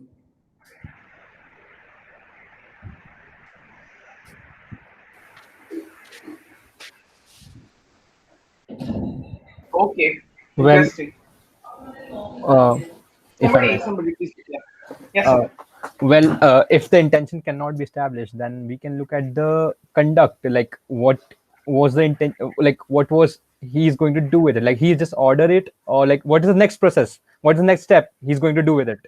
We can at least look in the system and move ahead with the process of adjudication, like what is going to do with it, what is the next step. So indirectly somewhere intention has been established, but not exactly the intention, but in other way around. See, I have a case study on it. So basically, I guess it happened 2018 or 19. What happened was an AI was developed by some Swiss developers, and it was for an art exhibition. So for some reason, the art exhibition it revolved around the consumption of drugs or something like that. So AI, just to improve upon the art exhibition, it ordered drugs online. Uh, the municipal authorities had charged the AI under the relevant sections of buying drugs under the Swiss law. But the Swiss court held that because the AI bought it for an art exhibition, it can't be held liable for a crime, and it's also because the Swiss constitution provides you with some artistic liberty when it comes to their constitution law. So that part played into it too. But it's not like in every jurisdiction they'll have these art favoring constitutional laws.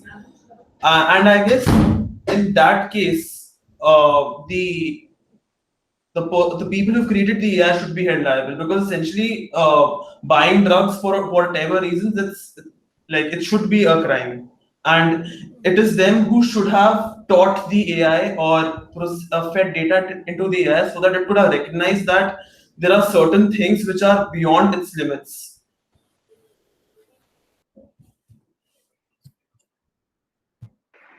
Okay. So, Hello. Shruti, I would think. Hello. Yes, Mr. Prakash. Yeah. Yeah, I would Yeah. like to add something here to introduce something. Please, please, please. Uh, so, all the way we are talking about actus reus and mens rea. Uh, First of all, I think we should see how these concepts evolve. These concepts evolve with respect to human being who has the intention, who has the knowledge, and who has everything.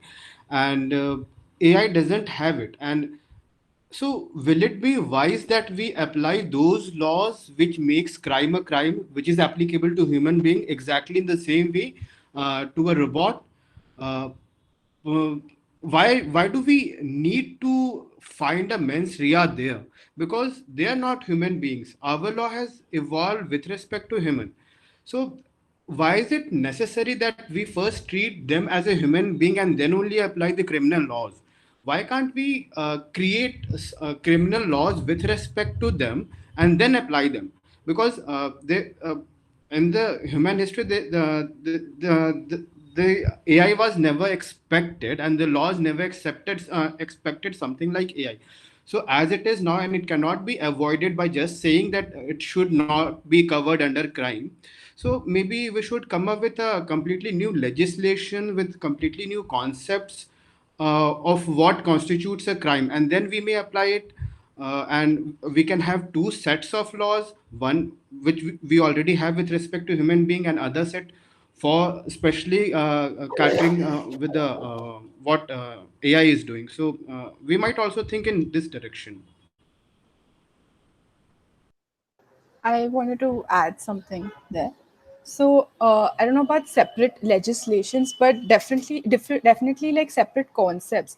Like in the sense when we're talking about like intention, it is very focused that okay, there'll be one person who will be liable, or there'll be a couple of people who are liable. In this case, like in AI for us, that it would be a complex procedure to say point out one person intention, but something that could be done in AI would be like determining autonomy. Like even when we are saying about like robots or algorithms from Google Translate, there are different levels of autonomy, right? Like humans are still involved. Humans have been involved in the process, but they don't, like in the case of a robot they won't have that much autonomy. But in case of like an algorithm based processor, there was more autonomy involved. So that way that liability could differ, that way different classes of liability would differ, in which case we don't need completely different legislations maybe, but we need different concepts to evolve. So something like a variable autonomy or something like these could be different concepts that we need now that we are dealing with AI based criminal activities. Uh, Hello. Adding to the point, uh, we can like the concepts that we are discussing, like intention that we see in a human, like human criminal liability. So there might be like a different parameters for the AI. Like there might be different crimes under which there are parameters for intention, but they are very different from the human intentions. Like in a future we can see where the parameters can be different, and like we are a common law country, so we will depend on the president. So we that is yet to see. But yeah, there can be like a different parameters for the every concepts that we are defining, because we are very human centric, so we are defining our laws from that perspective. But in case of AI, there can be different language where we can in some time we are going to establish a different legislation which has its own parameters of defining a criminal liability on the AI as per.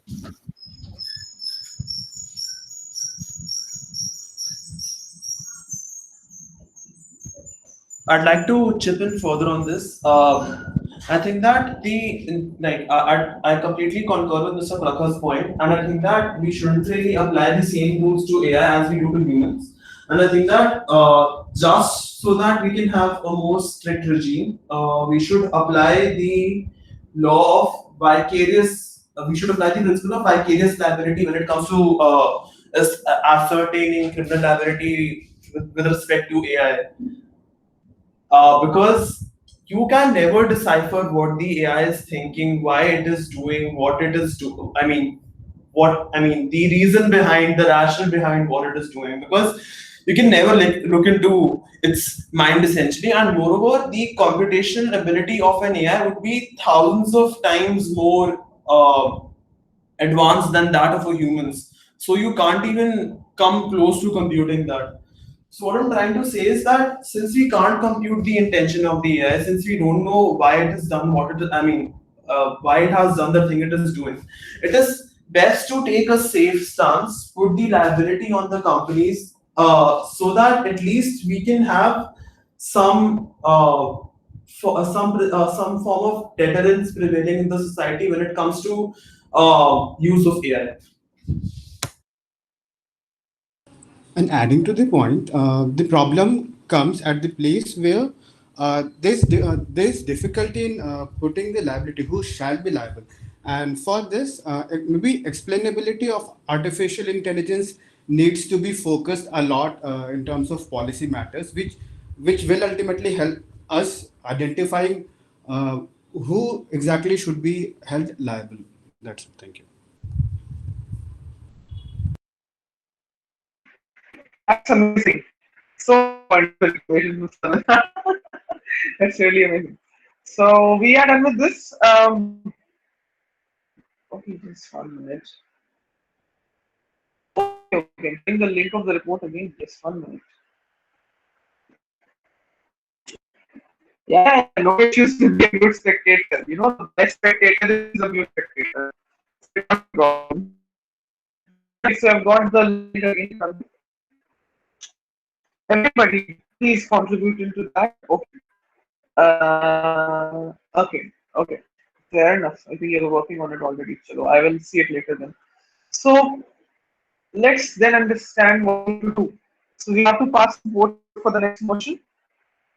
For this agenda, by the way. So the next agenda is vertical hierarchies, initial governance, and those hierarchies. The next is experience. Abhiratan, if you could please repeat that, your voice is breaking. Sure, Shiddesh, just 1 minute. And now it was audible. These two you have to discuss, members. You can actually add a sub agenda if you wish to. Please do. Please do. I really request that you do. I've added the two sub agendas left. So it's a good thing. I think then we can discuss the resolution also. I think by 1:30 you will discuss everything out. Maybe so by 2:20 we will be back then we will then go ahead to public meeting 8, the last public meeting of this year, and the ending meeting of this session of this year. So now what you have to do, vertical hierarchies is okay. So horizontal hierarchies is like this: um, Chief of Staff, the White House, Senior Advisor to the President, uh, Secretary of State, nearly equal.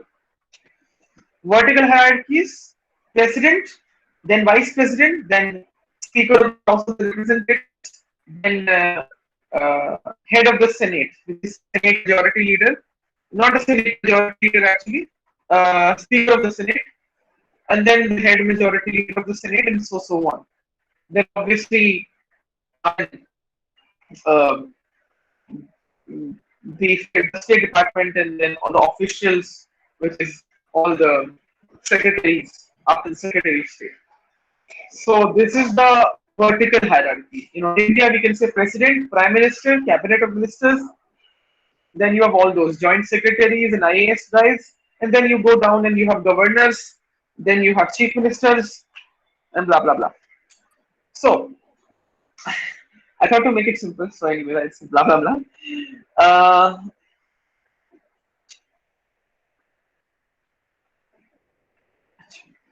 Wonderful. Now let's discuss things further on this. So, delegates, do you wish to suggest any other sub agenda apart from which we have to draft a resolution together? So we will do it. Please.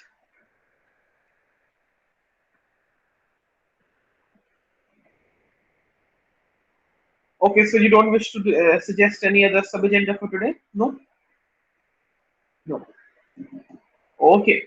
In that case, we shall go ahead with the voting. So let us vote for both the sub agendas.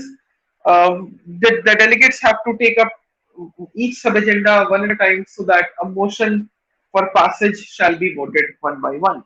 So delegates, please vote for the motions via tabling the motion. So first, table the motion for discussing the sub agenda on vertical hierarchies in judicial governance and the role of AI in those hierarchies.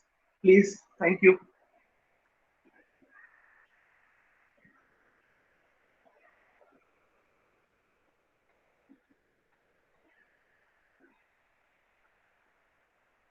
Okay, a delegate has to table a motion, please, members. I Yeah. I propose the motion to discuss agenda 4.3. That is vertical hierarchies in judicial governance and the role of AI in those hierarchies. Motion accepted for the purpose of voting. Those who are in favor, please vote ayes. Those who are not, please vote noes. Shitesh, please count. It is 9, I believe, or it is 10, I believe.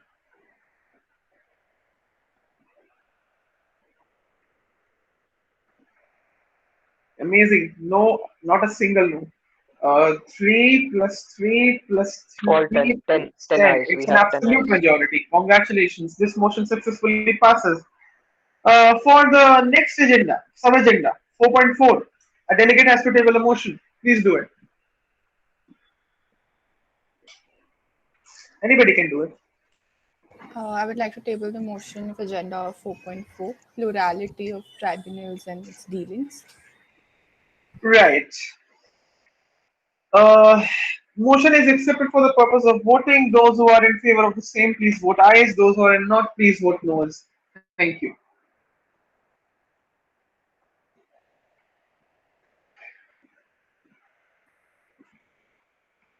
Shirish, please count the voting.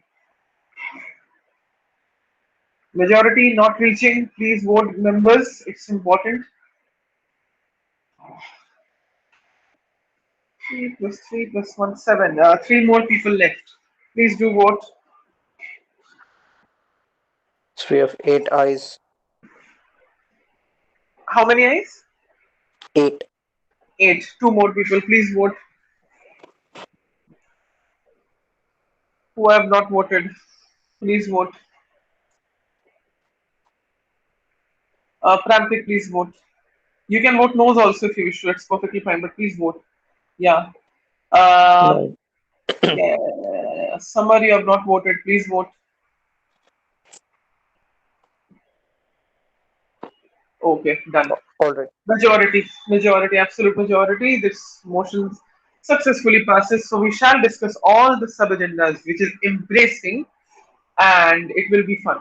So let us discuss this sub agenda. Okay, the 4.3 in by the order of discussion. So let us discuss them accordingly, and then we will go ahead with the same, and then we'll see how this goes. So Shidaj, take this ahead. Yeah. All right. I would request Mr. Anchit Verma to speak first, please.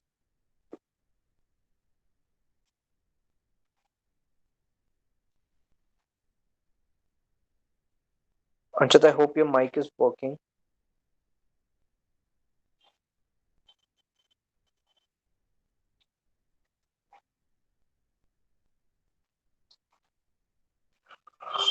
All right, no problem, Anchit. In that case, Ms. Anurati Bhupnam, you can speak next, please. Yes, thank you. Um, Talking about the vertical hierarchies in judicial governance and the role of AI in those hierarchies, um, I feel that the lower courts are one of the important areas that we need to talk about, and that is what I will be talking about today. The lower courts have have a variety of activities that they hold and uh, that they do. So, thus, the use of AI in those are going to be both beneficial and also will have to be very well scrutinized to make sure that they are in accordance with with the law and also are ethically right. One of the key challenges that AI will have in judiciary will be facilitating the functioning communication between the machine and the humans. So.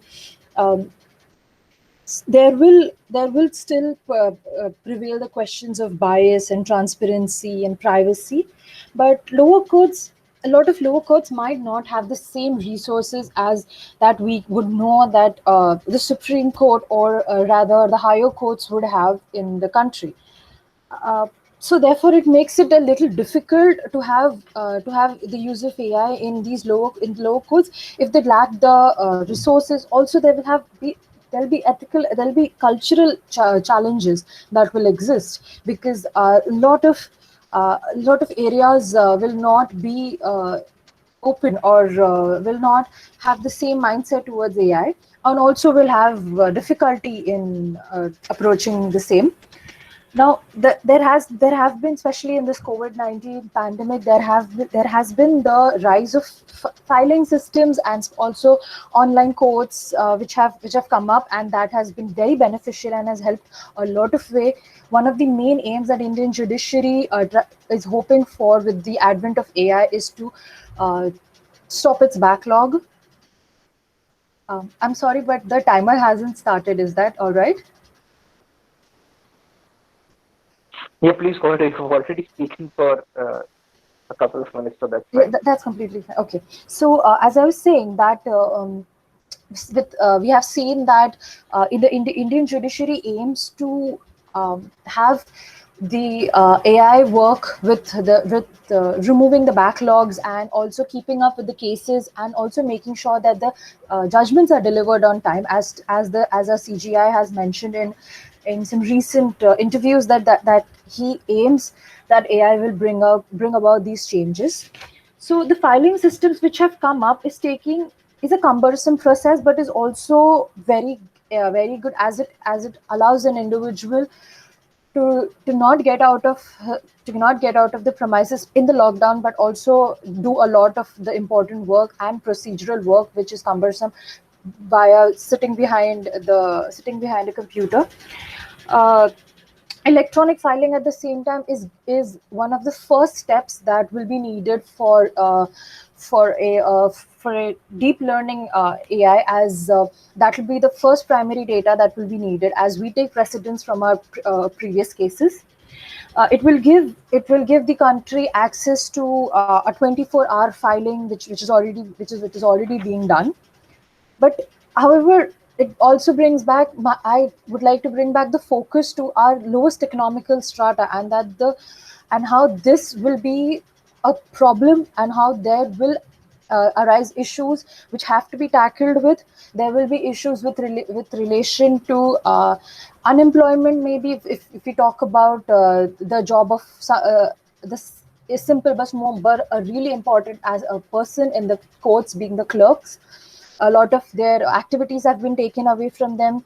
uh, that is an important factor, and also something we really need to look into, and we need to keep in mind such things. So yeah, I think that is my stance on this. All right, Anuradhi. Any point of information or any questions for Anuradhi?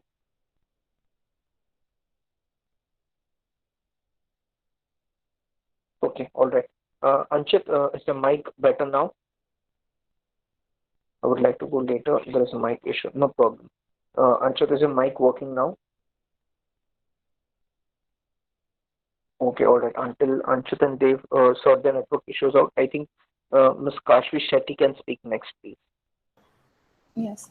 So I have a very brief opinion on this, that so when we talk about like AI and its regulatory, consideration in the entire hierarchical structure, how we have seen in times that, when there are specialized subjects like that, there are tribunals that are formed, and they have like most of the dealings are done by like tribunals. If we take the case in left like India, and we have an environmental law, we have NGT, even for internet law, we have a cyber law tribunals. So a major functioning would be then by these tribunals. They would have a major portion of like factor to carry on actually a foundation for these regulations of these AI systems. And that's where we have to really focus that these tribunals have the proper like infrastructure and training. So a lot of problem, like especially when I talk about like India, and when we see with the tribunals, there is like under, like they are understaffed, they don't have like judges. And in this case now, when we say that there's something that AI needs to be regulated, you'll need much more infrastructure, considering that there will be maybe more use of electronic evidence, more use of such factors, or and also for the basic factor, like judges would have to be judges, lawyers, and even like basic like facilities are there, people who are there, they need to be aware about the basic notions of AI, or the case, and how, if there are algorithm versions or whatever, they need to be aware about that. Otherwise, how would they even go ahead and give reasoned and descriptive decisions? Because all this needs to be there at the very lowest level. It's also because like even if these now when they have appellate tribunals, and then if even if it goes to the level of Supreme Court, the Supreme Court judges also would, just because they're the higher courts, it's not that they would have those expert levels. They would be needed of like expert opinions to come in. Expert opinions would be needed much more.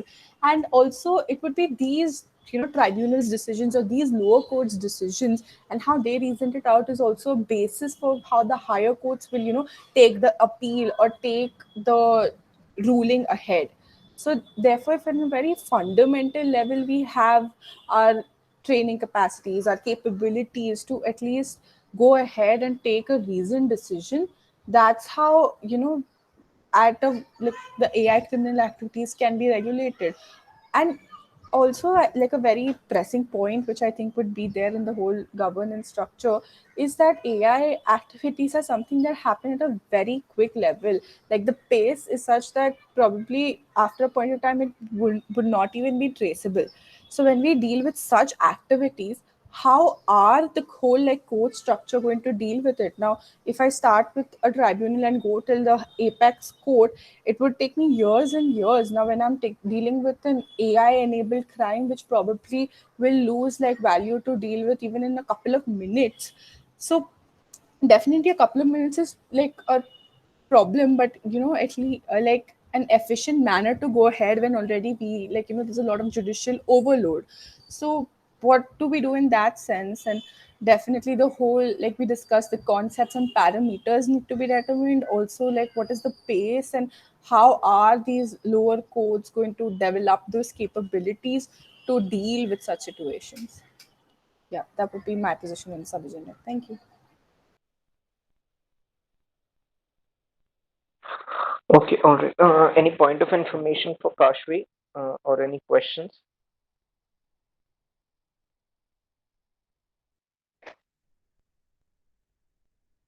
All right, no problem.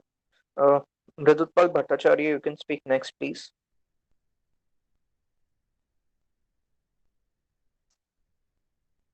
Yes.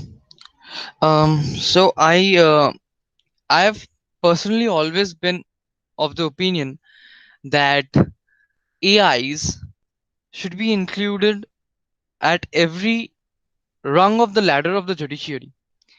Um, Perhaps not in a authoritative position, but more so in a aiding or assisting position, like an AI. The concept of robo judge that has been coming in.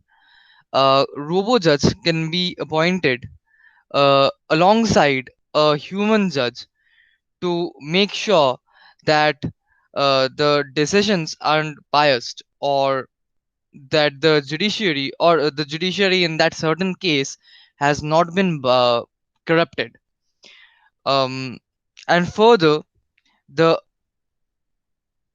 AI should be able to design a certain decision, a certain verdict, and hand it over to the human judge, who, if concurs with it, can take it into account and decide based on that, or he can go a different way.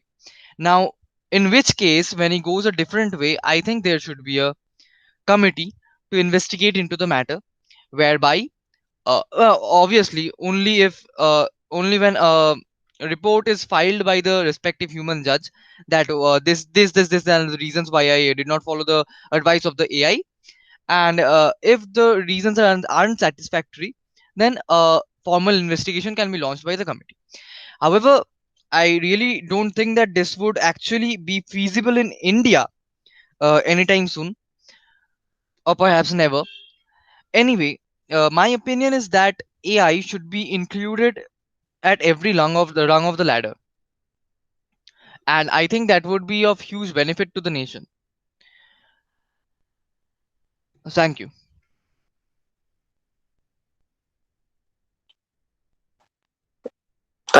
Thank you, Mridutpal, for that. That was very interesting.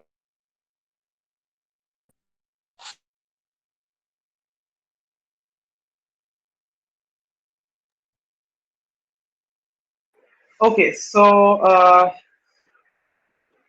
Anurati is done, I think so. Mulpal is done.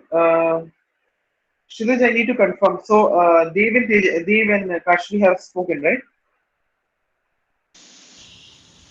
No, I No, haven't spoken. Right. So because it was in okay, so first of so all, that let me confirm. Anurati, you have spoken on this, Yes, I have. right?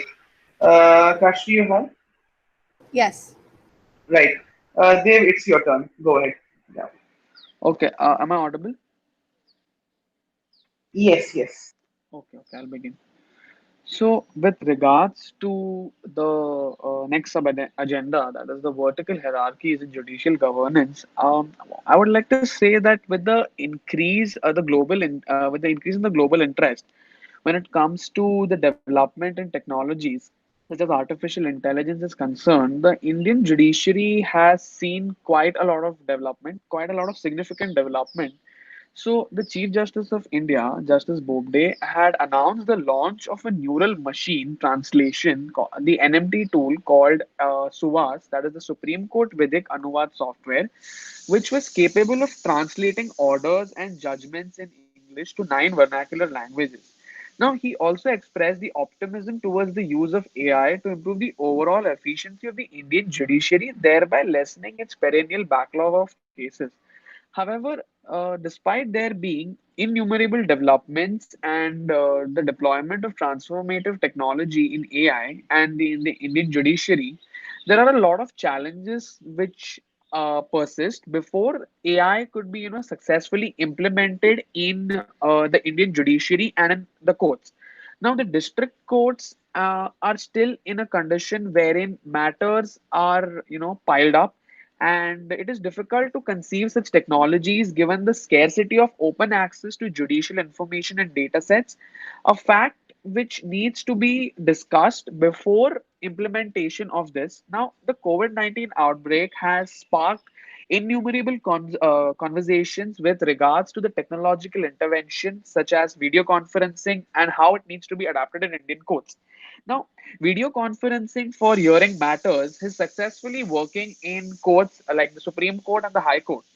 However, lawyers, if they wish to attend a matter in a district court or in a city civil court, then they still have to travel, regardless of the current situation. And all these needs to be institutionalized in the judiciary even after the crisis goes away. So unless the current judicial data is opened for technological innovations, then attempts at making an integrated judicial system cannot develop, and it could be deemed to be regarded as something which is half baked. Now, the judiciary, the information with regards to the judiciary remains scattered and haphazard. The absence of an overarching open data policy needs to be made. Now, data is something which is highly imperative for an AI innovation, and in the absence of a curated data which the machine could be fed it with, the notion of legal AI and the judicial AI seems like a very far fetched option. Therefore, it is imperative, according to me, that all existing information with regards to the judiciary needs to be complied, collected, and collated in the future in order for the courts to have proper data sets. And this could work in consonance with the recognized principles of open access to data. So I think transparency and accountability in the judiciary will be necessary if the Indian judiciary truly wishes to utilize the transformative potential of emerging technologies such as AI. And therefore, it is imperative to recognize the various impediments in the current data and remedy them swiftly. That's all I would like to say. Thank you. Thank you so much, Dev. You had 1 minute 15 seconds left. Any point of information to Dev? Yeah, Yes. go ahead. Okay, so firstly, like just adding to the continuity only. So firstly, when we are talking about virtual hierarchy and judicial governance and like involvement of AI, so firstly we need to understand, is our current system, is it ready? Is the people are well educated? Because as the COVID-19 come into the picture, so the filing structure has been changed from in person to virtual hearings. Now we have to understand how are the people who were this transformation has came, are people are ready, are they educated enough for technological advancement? Firstly we need to analyze this, because if we introduce a high level technology in the AI judicial processes, so it is of no use, because people who wanted to use it for their own help are not able to actually equip themselves with it, because they have no knowledge how it operate. So therefore it's like a Ferrari which is in the garage and no one to drive. So firstly we need to analyze all over the country. In terms of India, we have to actually analyze what percent of population is educated enough to, you know, well equipped with the given technology. Then we should apply those, and firstly we have to go for the test runs, that is this particular part of a judicial body is able to use this technology to its extent. Because if we use a 10% of that particular AI and 90% is in waste, so that is of no use. Because if like it's a very practical example, like we all have smartphones, but we only use a 10% of it, and rest 90% is of 90% of it we not use, and that's like actuality. In similar circumstances, in for the AI to develop from the root level, we have to be first well educated about the system that we are applying in those hierarchical structures. So that should be the main consideration at this point, rather than just applying them and how it works. So that is my take. Thank you. Any other point of information to add in? No. Yes, so I think Mr. Prakhar is the next speaker. Yes, Mr. Prakhar, you have 5 minutes. Good afternoon, everyone. Sorry, was facing some internet issues. So, regarding this topic, First of all, I would like to say that AI, we cannot expect AI to replace human judges, because they can never have knowledge and wisdom as the judges have. Moreover, not at all with what is required from the judges of higher judiciary. So, to uh, to s- to see this concept, I would like to bring two perspectives. One, the use of AI with respect to giver of justice, and the other with respect to seekers of justice. So let me start with seekers of justice. Seekers of justice are the victims, or maybe the law or the lawyers who are there to support them. With respect to them, I came across Manupatra, and it is actually applying artificial intelligence to the cases, to the data, to the judgments of the judges, and it beautifully presents the details of even individual judges, and present their biases, uh, and their verdicts, their verdicts. So this in way clearly gives information about the judges or the justice system to the clients, to the lawyers, who can frame their arguments depending on who the judge is going to be. Uh, so this is the tool in the hand of lawyer. But then the subscription of these websites, these web tools, is very costly, and many people does many lawyers, even a well-off lawyers, doesn't have access to Manupatra. So it is creating a divide between rich and poor, between haves and have-nots. Who are the person who will actually be able to afford a lawyer who is going to use such AI tools to seek justice. Uh, the second aspect is with regard to giver of justice, that is the judiciary. So let me divide this into two parts: the subordinate or lower judiciary, and the higher judiciary. As far as lower judiciary is concerned, the court came up with a report, subordinate judiciary access to justice report, and it in 2016, and it clearly says how much is the backlog, and there is a huge lack of manpower and resources to deal with the cases. And here, I'm sorry, I would sound very pessimist, but I won't say it even a artificial intelligence which they actually need at this time. They need an algorithm who can which can at least prioritize the cases on the basis of what punishment needs to be given, or categorize the cases according to the grievousness of them. And these are very simple logics which might not come into the category of even AI, and that is the need of the hour, at least, because that is also not present there. And these algorithms may be used to prioritize the information that judges are seeking, prioritize the cases, maybe categorize the cases and assign to a particular judge to maintain either specialization or to create a diversity, so that there is no biased judgment by judges. So it is up to the judiciary to decide which way they want to go. But then AI, or maybe simply an algorithm, can provide them with such informations and such data. Mm, and and moreover, judiciary has huge amount of data, and I don't think it is being used presently in any particular manner. And this if this is used not just by the judiciary but by the policy makers, and these data, if analyzed, it is going to provide a huge and very very important inputs to policymakers, and to frame policies which is going to provide actual justice to the victims. This is for the lower judiciary. where this needs to be the AI needs to be present to at least streamline the whole process, to streamline the process of just giving justice. As far as the upper judiciary is concerned, um, their role is more of a interpreter.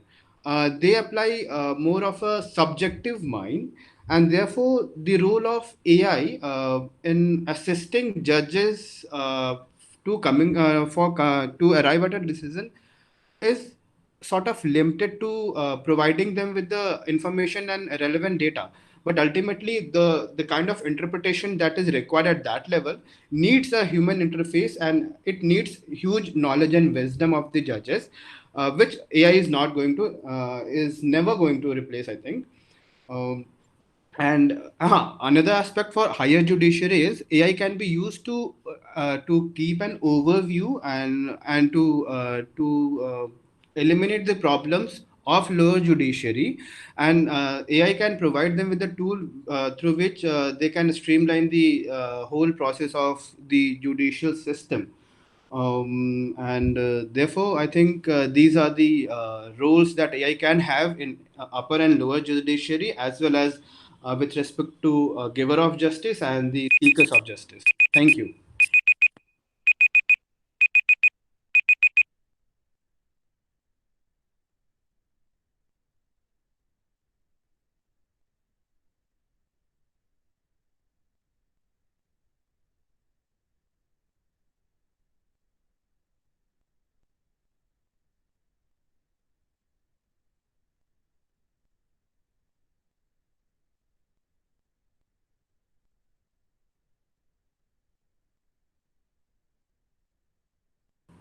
Hello. Yes. Any point of information to Mr. Prakhar? Yeah. No points. Okay, Mr. Prantik, you have 5 minutes to go ahead. Thank you.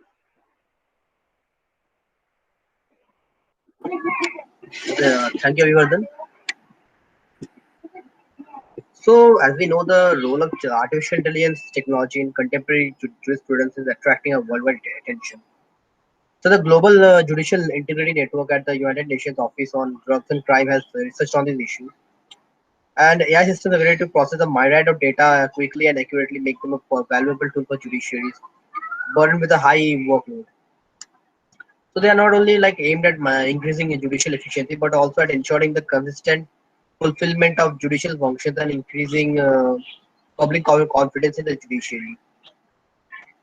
So, so the algorithms used utilized in information and communications technology already provide benefits in terms of increasing the quality of justice. So the UNDP reports has reduced human interaction. Reports that the reduced human interaction and traceability allowed by the e-courts case management system have a great potential to reduce corruption risk in the corruption risk. And yeah, it has already been into like in at a like on a stage at a stage of trial at Philippines and some other countries like China. And similarly, the use of AI in the performance of more complex tasks could help to prevent manipulations in judicial decision making. So if we like kind of like integrate AI into from a very lower judicial from the lower tier of lower tier of judicial making process, and integrate from the lower courts to higher courts, and make use of the involvement of AI as per the basis of the workload and the structure of the working of the each of the tier of judiciary. So I guess it will be a very beneficial aspect for every tier of judiciary.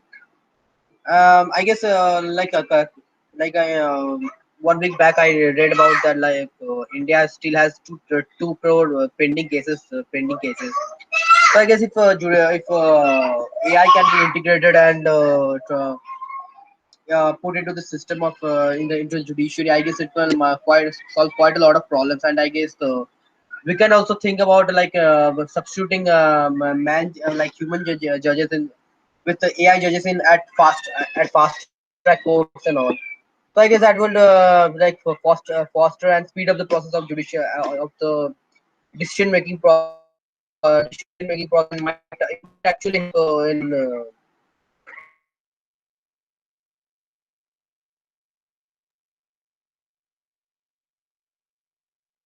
because of the at the current situation, the pace at which India's judicial system is going on with dismissing and or like hearing of cases, that it might take around 100 to 200 years to just dispose of of those 2 crore cases.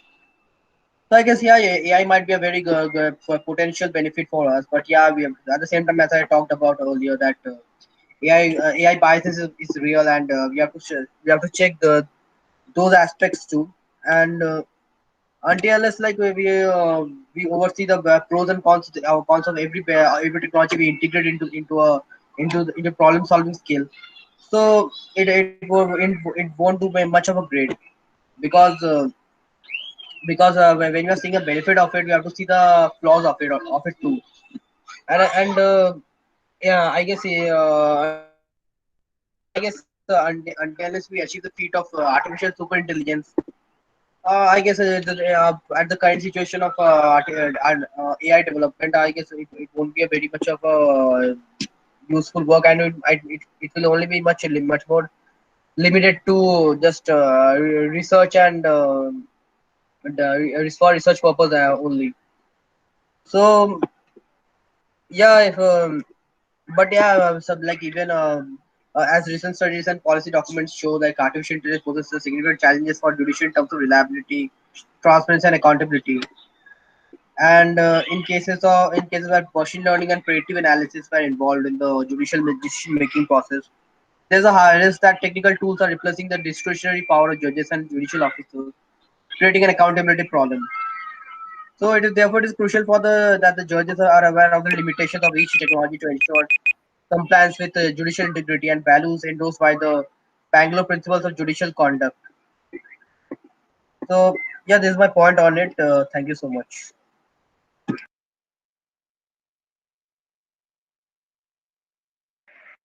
Thank you so much, Prantik.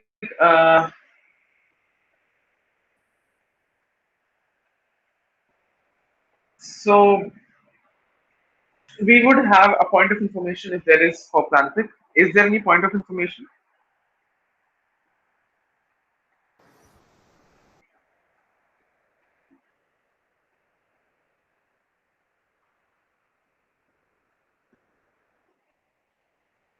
No point of information. Yes, Samar, I think you asked to pass. Sanad, you have 5 minutes. Go ahead.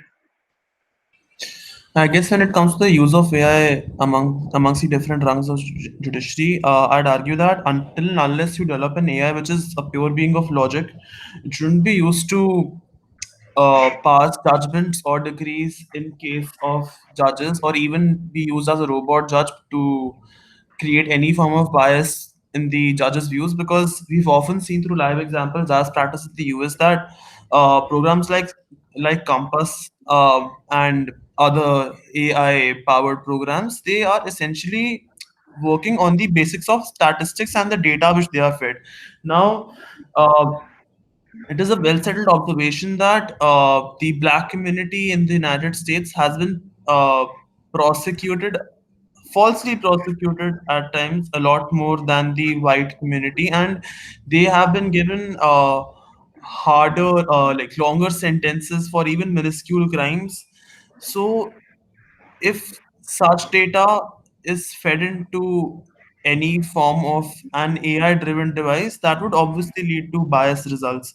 In fact, if we talk about it, if we talk about it in the Indian context, the same would apply to Dalits for that matter, uh, and other marginalized sections of the society who have been unjustly prosecuted by the judicial system. But applications of AI can be used when it comes to purely research basis. For example, there's an AI. It's called Open AI GPT-3. So it's a project which is being developed by Open AI, and now it's been acquired by Microsoft. So basically, its legal application is that the OpenAI software, it's a software which is used to process languages. Right now, it knows around 499 million words from all the languages around the world. So what lawyers did was they trained the AI to process legalese language, and they used the AI to translate legalese into simple English and to translate uh, simple English into legalese. Not only that, but they also were amazed at the AI's ability to form analytical arguments based on the statutes and case laws that were so present. So I guess. AI can be used as an assistant when it comes to research work, but I don't really think that AI, as of now, should have any application when it comes to judicial work um, in any rung of the court, because until unless you develop a being which is free from bias, we can't really have AI passing out random judgments on the obviously biased data which it is fed. That's my take on this agenda. Thank you so much, Sanad. Any point of information? Yes, No. I Yes, yes, would yes. like Go to ahead, go ask ahead, go ahead. that you mentioned that unless it is sure that the artificial intelligence system is very logical, it should not be included. Then what about the other sources such as justice, equity, and good conscience? Can you repeat your question, please? Yes, you said that AI should not be included unless it is very logical. It is that we are sure that it is entirely logical. Then what about other sources such as the source of justice, equity, and good conscience? That is basically an emotional impulse, right? See, that's like, I guess the only, I mean, the rationale behind a just judgment is that it's based on logic. So, like, if it's in any way influenced by emotions, I don't really think it's just. I mean, can you put your question in a more lucid language so that I can answer you better? Yes, like there are certain instances where I don't have any particular case in mind. I don't really remember, but there are certain instances where the judges have to look at the case from a impulsive and emotional perspective, right? Like they don't really always have to go upon the logic, because there are certain times I believe there have been certain instances where the defense has put up a very good defense, and they have ensured that the accused is acquitted, but the judge knows that the accused should not be acquitted, but lack of evidence causes it. And therefore there have been cases where judges have uh, convicted the accused, or have released him while extracting minor fines or things like that. Like if a decision is entirely logical, that would not happen. The courts would not be humanized. The citizenry would not relate to the courts.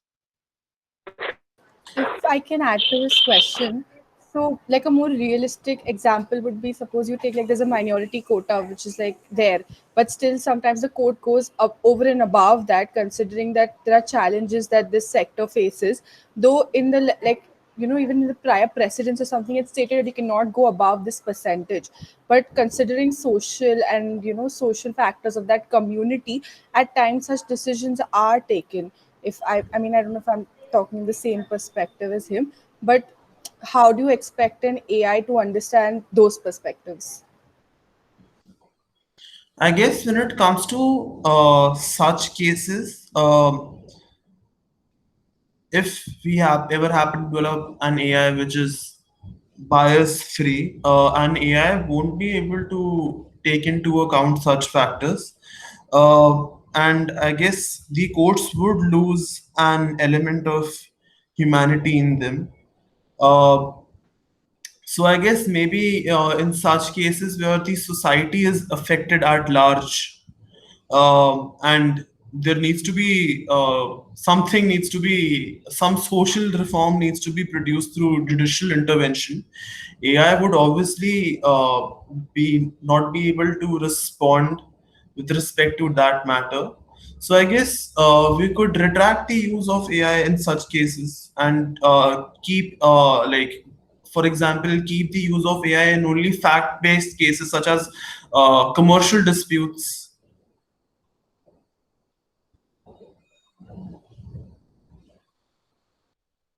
Thank you so much, Sanat. It was nice. I mean, a very good point of information held by all the delegates. So, we will take a break at 1:41, and for that, we need to pass a motion to adjourn the session and resume at 2:15 p.m. Okay, 2:20 p.m. Indian time. So, Kshitij, please pass on the message to those who have left that the session will resume at 2:20 p.m. and they can join if they Sure. wish to. And till then, you have the time to draft your report. All the best. Work hard on that. Take your time. Uh, uh, I think it's going great as usual. So let's see. We need to discuss the resolution. So it's really nice that we have only one sub agenda left. So I believe it will go great. So as the executive board adjourns the public meeting 7 for a period of 45 minutes, 45 minutes, and requests um, the assembly to reconvene at 2:20 p.m. Indian Standard Time for public meeting 8 of session 1 AI General Assembly 2020. Thank you so much. Mridut Pal and Kshitij, you have to stay. Rest of you can leave. The recording shall stop. Once the recording stops, I will tell you about the resolution. So just give me 1 minute.